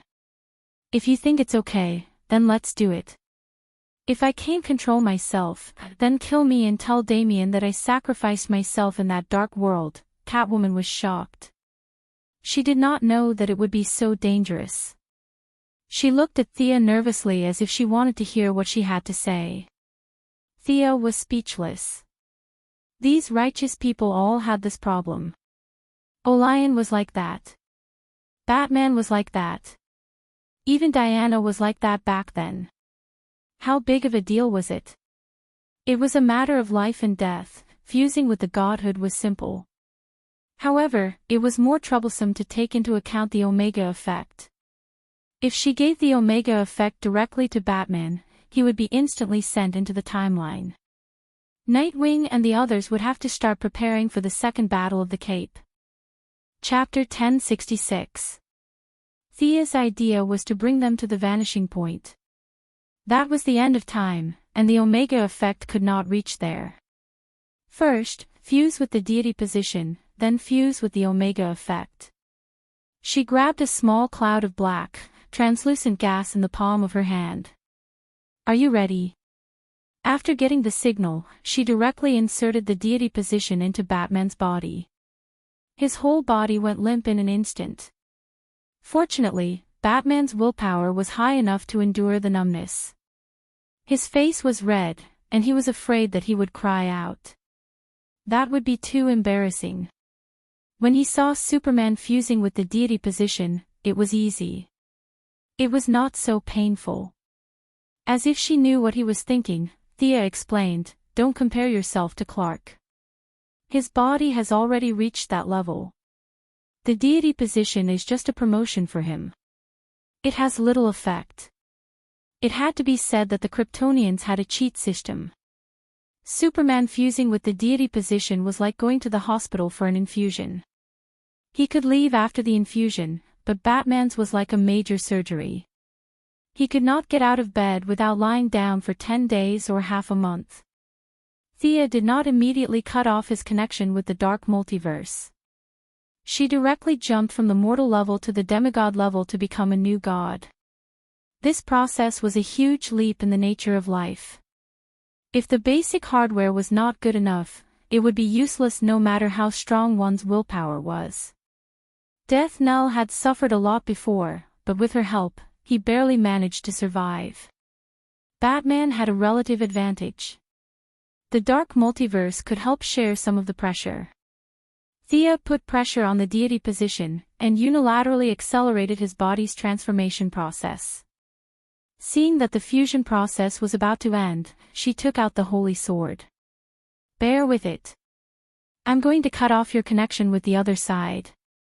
I'm afraid the final push for the deity position will be very painful." Looking at Thea holding the shiny sword as if she was going to cut something from his body, Batman felt a chill down his spine. But he could not care less at this time. He endured it and nodded. "Give me some of your dream force." Thea ordered Daniel as if he was her subordinate. Daniel was used to being ordered around by her. He did not even think about it and divided a part of his dream force into the holy sword. Thea promptly left the vanishing point and the universe, standing on a grander perspective as she watched the dark multiverse that was constantly in contact. There were countless thick and thin threads connecting the two universes. Unsurprisingly, they were the people of the Bat tribe. They were the first humans to be corrupted by the darkness. The place with the densest and most frequent connections was Gotham. Thea spent some time tracing back along the vanishing point and finally found the most basic connection in the mess. That was the source of everything. When Batman completed 80 to 90% of the modification, she found the right spot and swung her sword. The sword light looked like it was slashing at nothing, but with the help of the dream power, it had crossed the distance of time and space.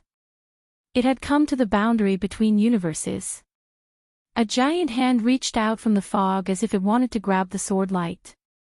Thea laughed mockingly. With a flip of her wrist, she directly slashed a bloody wound on the side of the giant hand. Then, she swung her sword from another angle.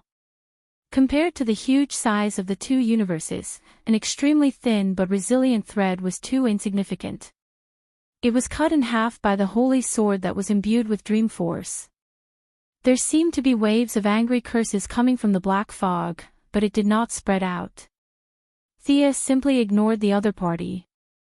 It seemed that because of her attack, she had broken some kind of unspoken rule. The other party did not show any signs of weakness.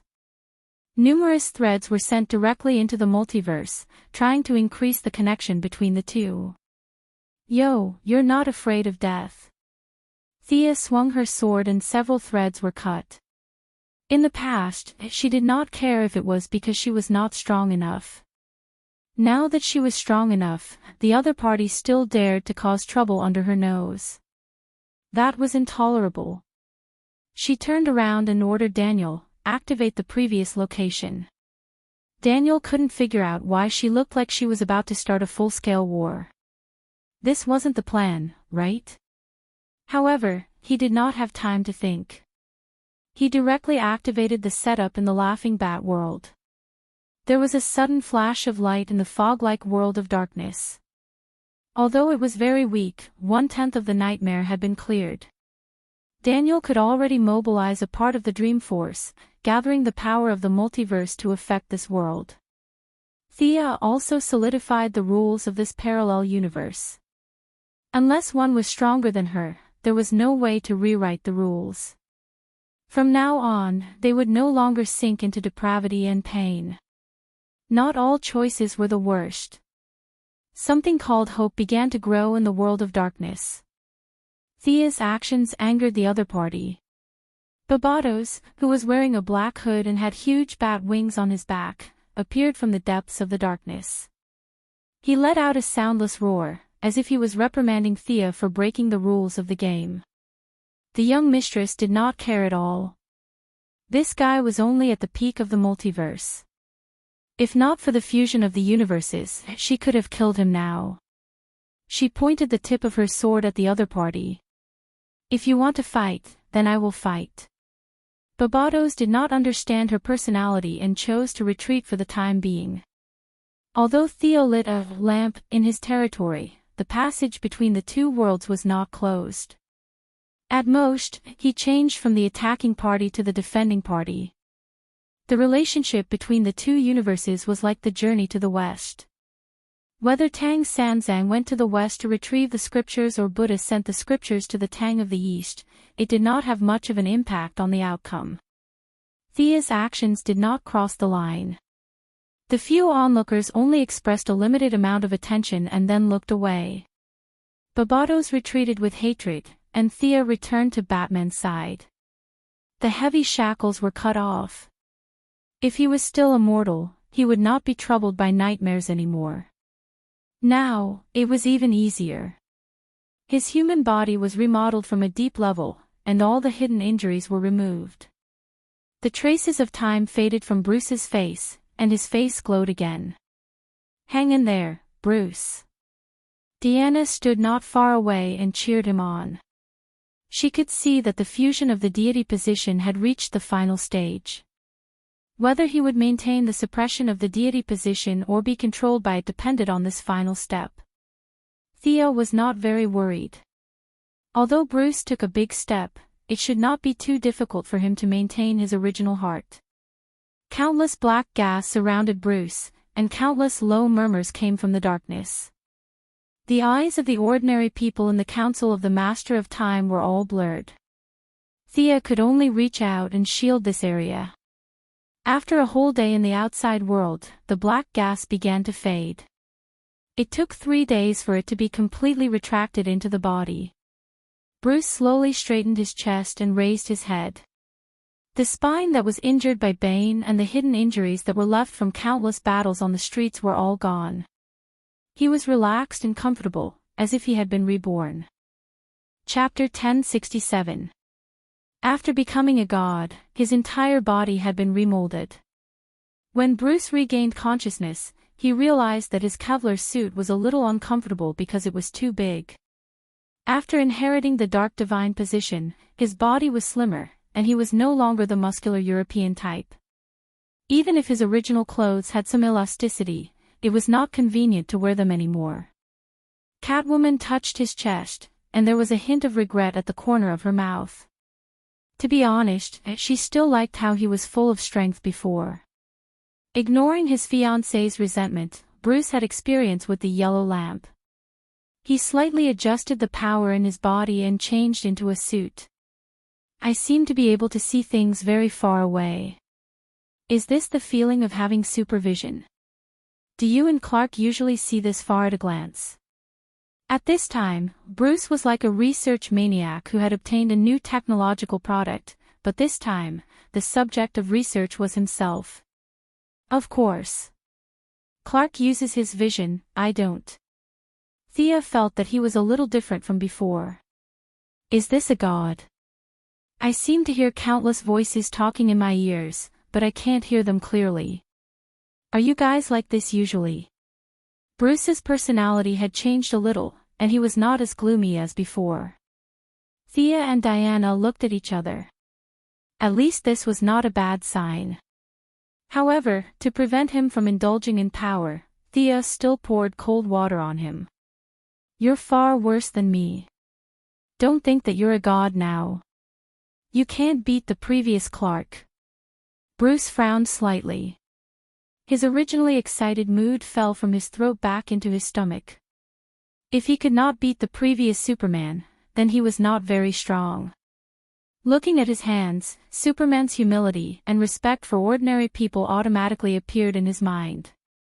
He now needed to learn from him, change his mindset, and adjust his mentality. He was no longer a human, but an extraordinaire.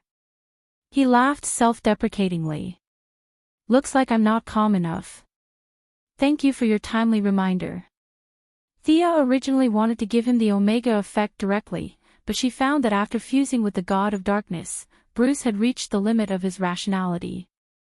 It would not benefit him at all to bear this ultimate power. It was better to wait until he was more stable. Thea also saw that Bruce had a deep understanding of fear. As long as he took another step or was stimulated, he would be able to obtain the position of fear, just like how Diana obtained courage. Once he broke through a certain bottleneck, his strength would experience an explosive growth. It had to be said that he was worthy of being a main character. He found it funny when he thought about it. The Great Plains wolf had actually grasped a little bit of fear. Now, it looked like he was miles away from Bruce. He had no fate with the god of fear in this life. It was better for him to continue being an old minister. With the deity position resolved, Omega was temporarily put aside. With the matter of the cackling bats on the table, Bruce asked them if they had any suggestions. Actually, you know it yourself, right? You need to deal with it yourself. From our experience, you need to live a normal life for a few days after you go back. You need to regain control of your strength and stabilize your state of mind, Thea suggested. Bruce had no objections, and they returned to Earth together. It was rare for Diana to skip work, so she did not want to go back. Thea threw Daniel back into the dream to continue purifying the nightmare, sent Bruce back to Gotham, and went to play with Diana. Catwoman saw that he had something on his mind, so she did not talk about sharing and taking responsibility. Bruce did not need this kind of comfort, so he cleverly said that he would leave first. Walking through the alleys of Gotham, she was still thinking about how Bruce's ascension would affect her. Should she ask Thea if there were any deity positions that were suitable for her? Seeing Catwoman leave alone, Bruce walked alone on the familiar streets of Gotham with the cackling bats on his back. The most basic characteristic of the deity of darkness was invisibility. Although he did not have much control over it now, he could still use it passively. How long had it been since he walked with his feet? He felt that he had suddenly become sentimental. For so many years, he had called himself a mortal, but in fact, he had never lived like a mortal for a few days. Every day, he was like a clockwork, going up and down, constantly playing this and scheming that. What kind of mortal lived like this? Now that he had taken off his mask, perhaps he was a normal person. Without disturbing anyone, he walked into Wayne Manor. In front of his parents' grave, he had something to do. He reached out his hand and touched the cackling bat's forehead. The god of darkness mixed with his fear that he had reached the stage where he could use it freely. A dreamscape that seemed both real and illusory entered the depths of the cackling bat's mind. In that dream, the cackling bat did not kill the clown in the end, nor did he kill his close companions. Although he was in danger countless times and fell to the ground injured countless times, he persevered until the end and died of old age in his bed. The cackling bat, who had repented, finally separated from the clown's poisonous gas. He saw everything that he had done, and as expected, he committed suicide. It was suicide on a spiritual level. He had given up on his will to live. Reflected in his body in the outside world, he took his last breath. Bruce looked at all of this silently. He did not know if what he had done was right. This dark version that had the same experience as him had repented at the last moment. Unfortunately, the mistake had been made, and he could only use his own death to wash away the past and redeem his soul. Bruce took out a shovel and buried this guy in the Wayne family graveyard beside his parents, as a substitute for the normal him, and to remind himself not to take the wrong path. After a wild day outside, Damien returned home after dinner.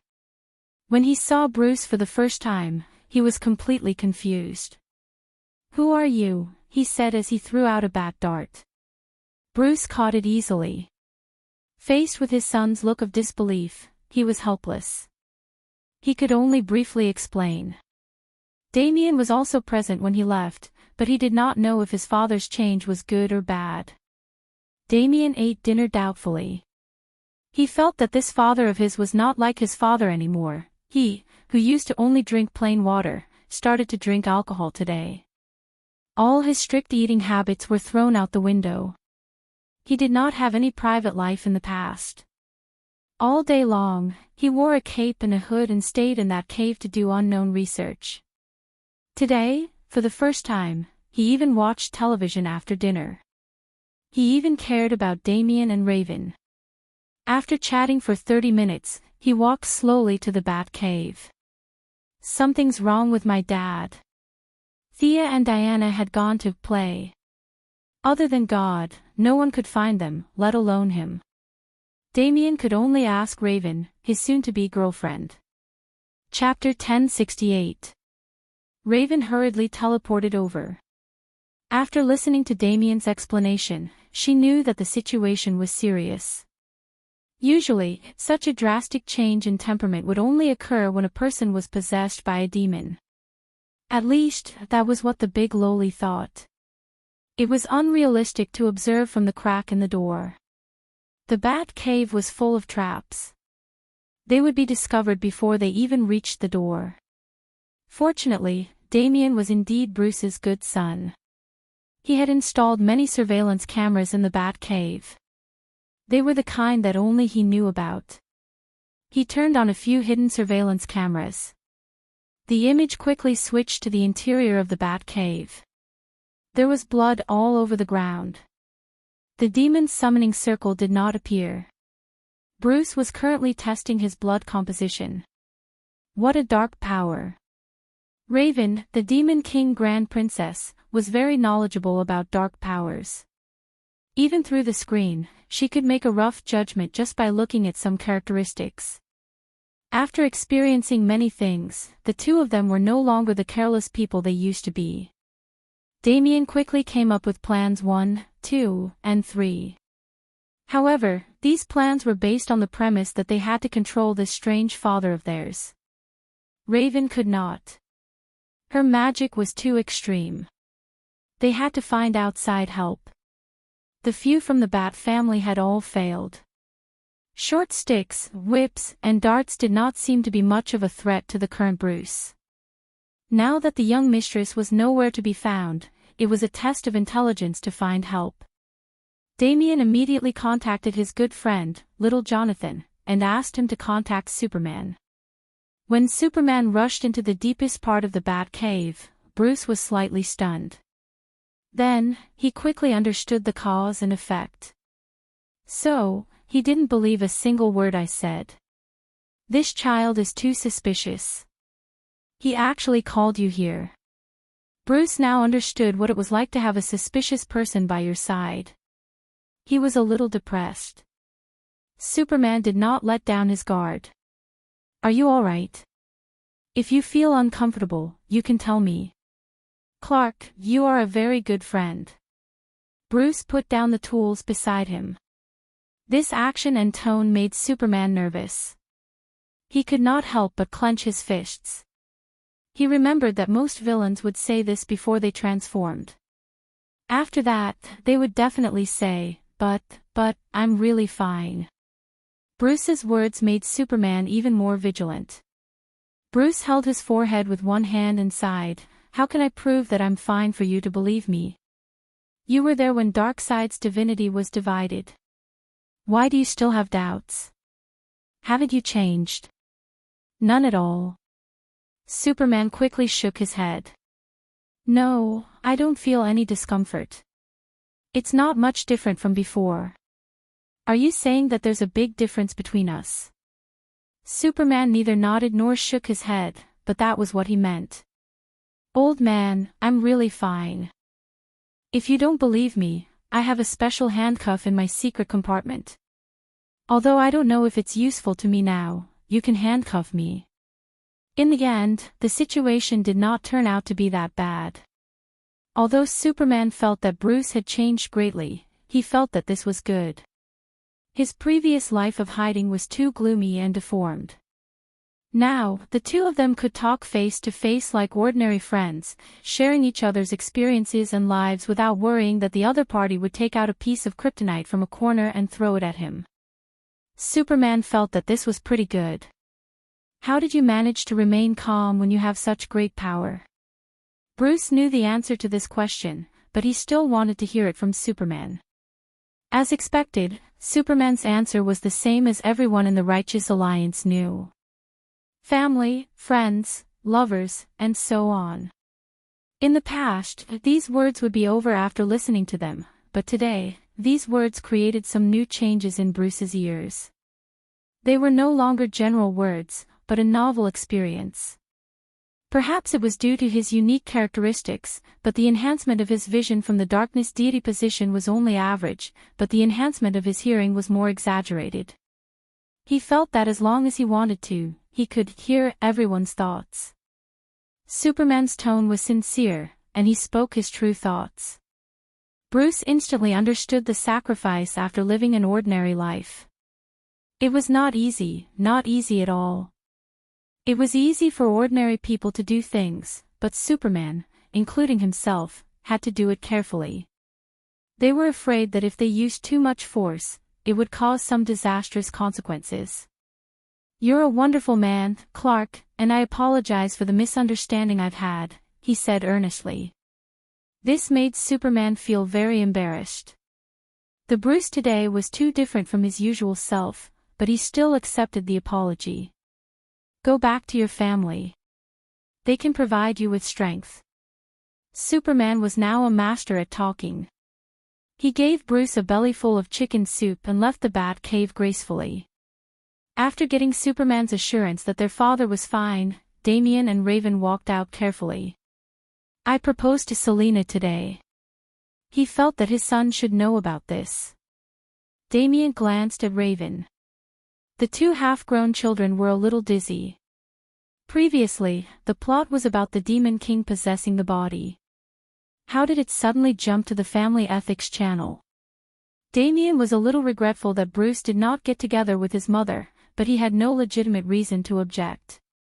He expressed his blessings, and the matter was settled. At midnight, the Bat family gathered again. Among a group of weirdos in tight-fitting clothes and black capes, Bruce's normal attire today was a rare sight. Like a mafia godfather, Bruce sat in the middle.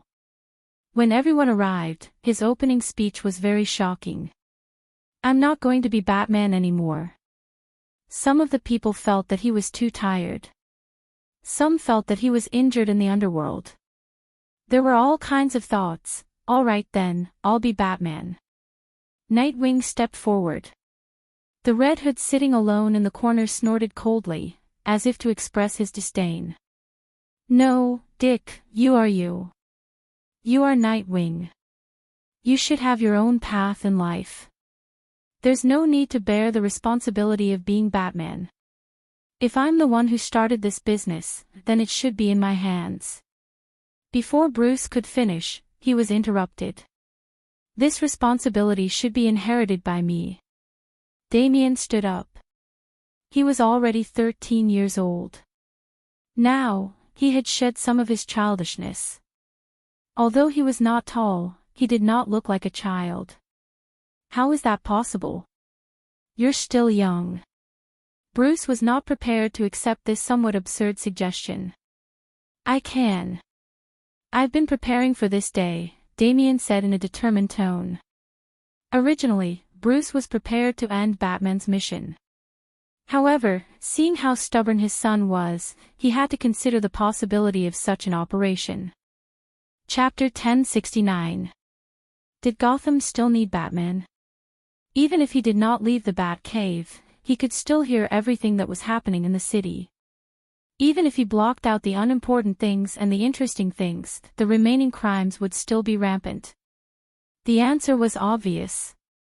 Gotham needed Batman, but he could not do it himself. He was not Superman, and his increased strength was difficult to control. He needed some time to regain control of his body. Nightwing and the others did not need to bear this responsibility. If Damien was determined, he might be a good choice. He knew that Damien's fighting skills were not inferior to his. Coupled with his smart mind and magic, he had a much higher starting point than he did when he first started out. Furthermore, his future girlfriend, Raven, had the ability to flatten Gotham, so he did not seem to be too dangerous. After thinking about it twice, he said, "How about this? You try it tonight, and I'll watch from the side." Damien had his own way of doing things. He did not follow his father's style and did not use magic to hide his body. Instead, he changed into a slightly smaller bat suit. He was not afraid of using his supernatural abilities, and in one night, he caught 32 criminals. After a week of continuous attacks, the media finally noticed this new guy who had popped up. The second Batman, that was what the media called him. As for what happened to the previous Batman, there were different opinions. The more objective view was that Batman was old, or his injuries were too serious, and he had retired. Many citizens came to the Bat Lamp.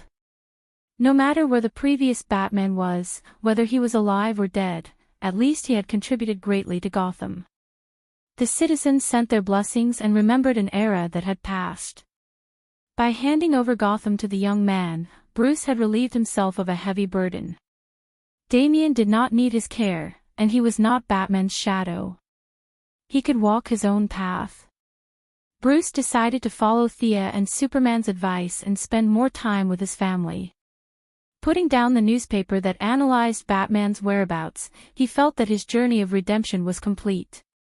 The fear that he had felt since that small alley was now gone. He had finally walked out of the haze in his heart and could face the world and his own heart. Who was his most important relative? Actually, it wasn't Damien, or Catwoman, or even Talia. It was the old butler, Alfred Pennyworth. This old man had never supported him to be Batman, but he had silently accompanied him for 40 years without any complaints. This old man was like a father, always protecting and helping him. The old butler regained his mobility after receiving the White Lantern ring. He looked 10 years younger. After helping Wayne and his son make breakfast, he received this news. "Traveling. Yeah, let's go out for a walk. I need to interact more with ordinary people now. Selena will come with us. Bruce made up a lame excuse. The truth was that he wanted to go out with the old man. The old butler had served the Wayne family for 50 years, and for the past 40 years, he had been around him. He had never left Gotham, much less travel around the world. Damien was very perceptive. He said that he had a lot of work to do recently, and that the two retired old men should go out and have fun. Catwoman was even more sophisticated. She knew when to be tense and when to relax. In response to Bruce's invitation, she said that she was busy and that he should bring the old butler out to have fun. Bruce, who was not short of money, brought the old butler around the world. In 40 years, many cities had changed beyond recognition. They flew from America to Australia, and then to Europe. After visiting more than 10 big cities, the old butler was very comfortable. Bruce also felt that he had become a lot more cheerful. Especially when he saw the two of them, the feeling was even stronger. Why are you here? Bruce helped the old butler into a small restaurant on the Aegean coast of Greece. He was surprised to see two familiar people. The young lady was wearing a beige t-shirt and cropped pants, and Diana was wearing a light red dress and a sun hat. I always thought that you were still eliminating those nightmares or something. Bruce was a little dumbfounded. The two of them were eating here, and Superman was still helping the Kryptonians build houses. He had also skipped work. Was there anyone in the Xianxia now? Ah. Ha. Work and life have to be balanced reasonably.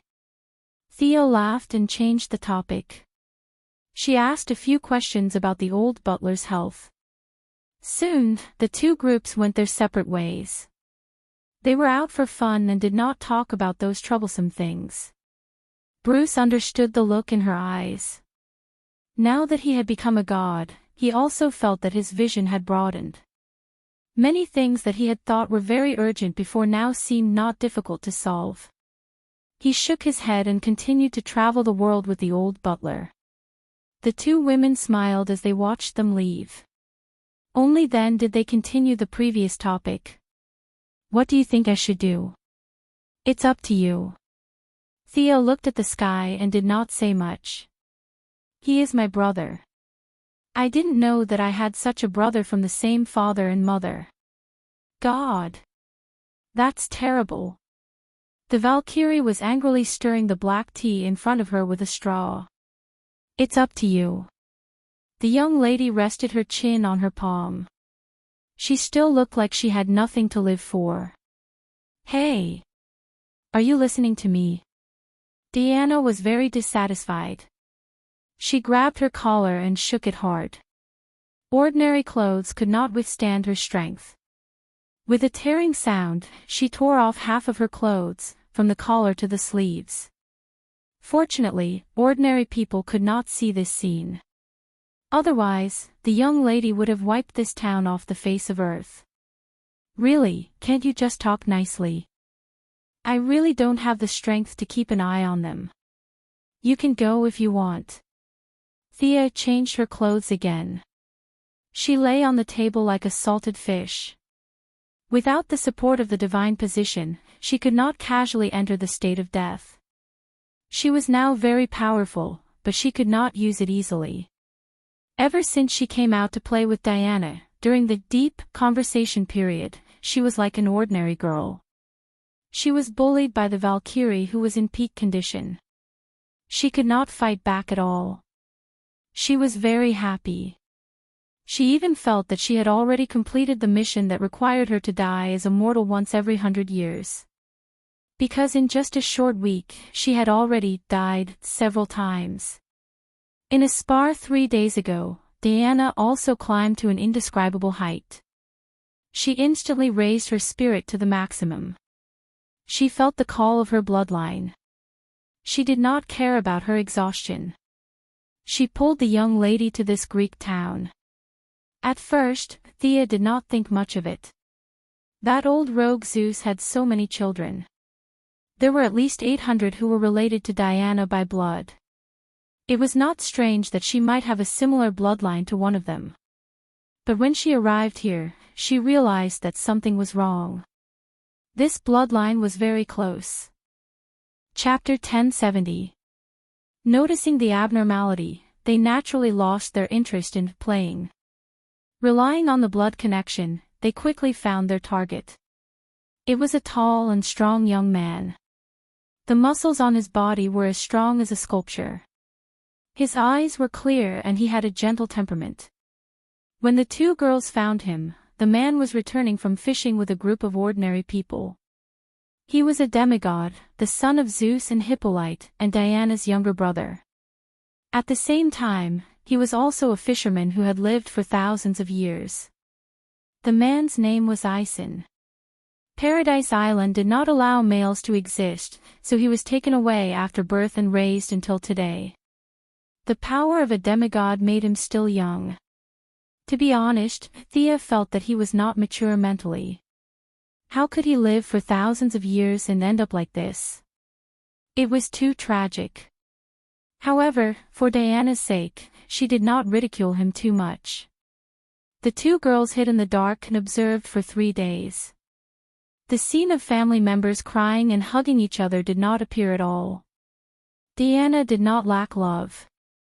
Moreover, she was born in a big family like the Greek gods. The relationship between siblings was cold and there was not much affection at all. She was no longer the newbie who had just left the island. Every day, she interacted with people like Thea and Batman. Her first reaction was that there was a conspiracy against her. Especially when she saw the joy on his face when he was fishing, this suspicion was even stronger. After living for thousands of years, even a stone could become a spirit. How could he be as innocent as a child? How could there be such a foolish person in this world? Sia also felt that this matter was not simple, but she was not afraid. There were only a few suspects who had the ability to do this, and among them, the most suspicious one was the one who was related to Diana. In the end, the fearless young lady was dragged out by Diana for observation. They followed Ison's fishing boat out to sea in the middle of the night. That's right, this guy did not have a fishing license, so he could only do it secretly. Why doesn't he know how to use his power? It's impossible that he doesn't even know how to use it after so many years, right? Diana was full of confusion. After saying that, she noticed that Thea's expression was strange. You must know, right? Tell me. Thea frowned. Facing Diana's unquestionable gaze, she could only tell the truth. There are a lot of traces of time on your brother. It's obvious that someone has been controlling his mind for a long time. I'm afraid that he will forget his memory every few decades and then start over again. Who in the world is so vicious? Diana said through gritted teeth. Before Thea could explain, a huge cyclone appeared above Ison's head. The speed of the cyclone wasn't fast, but it was still hovering above Ison's head. This silly kid thought that he had encountered some kind of natural disaster and fainted. The cyclone didn't calm down because of this. Instead, it stopped there and continued to rotate at a constant speed. It seems like he's inviting us. Are we going in or not? Although she liked to take the initiative in the in-depth sparring, that was because of her personality, and Thea deliberately went easy on her. Diana usually respected Thea's opinion. She glanced around casually, her gaze penetrating through the layers of barriers. She sighed. It wasn't appropriate to pretend that she didn't see anything. The other party's intentions were hard to grasp, but they would have to meet sooner or later. Nodding, they walked into the vortex hand in hand. The simple teleportation channel didn't pose any obstacles to them. The two women walked through the boundary wall with ease. In front of them was a peaceful paradise with birds chirping and flowers blooming. It was a clear sign that they had arrived in another world. This seems to be the realm of gods. That's right.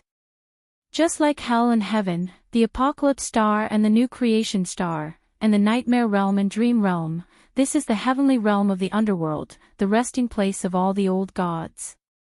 Thea didn't like this place very much. It was a natural conflict with her attributes. The guys here were all gods who had used various means to stay here. One wanted to transcend, while the other wanted to kill. The conflict between the two sides was almost irreconcilable. There were a few valiant auras in the heavenly realm that seemed to show signs of fluctuating. If she didn't express herself, there would definitely be a gang fight. Being surrounded by hundreds of gods, even if she could kill them all, it wouldn't be very meaningful. She coughed and said, "Go ahead and sleep. I'm just passing by." After saying that, she identified the direction, and walked toward the northwest corner of the heavenly realm with Diana. "Humph, you're quite arrogant." Thea was very displeased to be here, especially when the other party was still sitting in the temple waiting for them with the airs of a god king. This made her even more displeased. If she wanted to, she could destroy this place with a single thought. Diana squeezed her hand. Before her were sculptures and buildings with traces of ancient Greece. She knew very well where they were, and the person they were going to meet later. "Let's go after meeting, okay?" She pleaded in a soft voice, which was rare for her. Thea couldn't not give her some face. She could only sigh and continue walking. Fortunately, the other party didn't intend to offend her too much. When he noticed her displeasure, he was already waiting for them outside the temple. He had a tall and muscular body, a bare upper body, a face full of beard, and a crown on his head. His eyes contained surging lightning. This was the Greek god king, Zeus. "I'm sorry, both of you. My body is too weak, and I can no longer leave the temple. Please forgive me if I've been rude," Zeus said in a manner that was neither servile nor overbearing.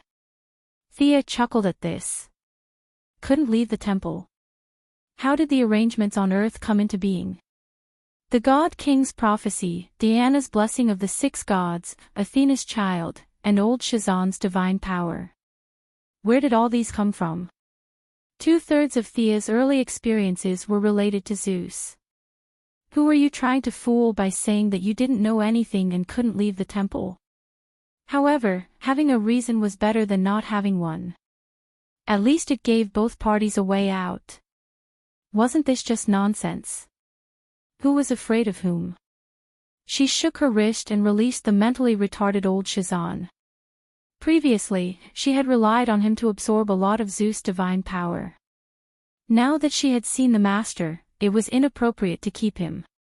She pointed at old Shazan and said, "This is a lonely old man I met many years ago. He looked pitiful and has been taking care of him.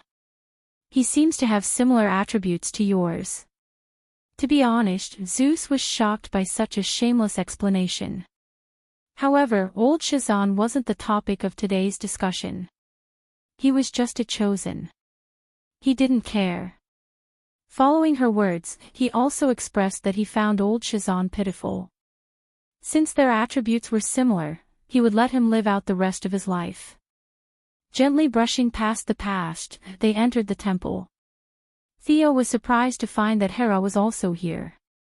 Hera was very respectful to her and directly bowed to her. Thea hurriedly helped Hera up. One of them was Diana's lover, and the other was Diana's legal mother. Logically speaking, their relationship should be very melodramatic.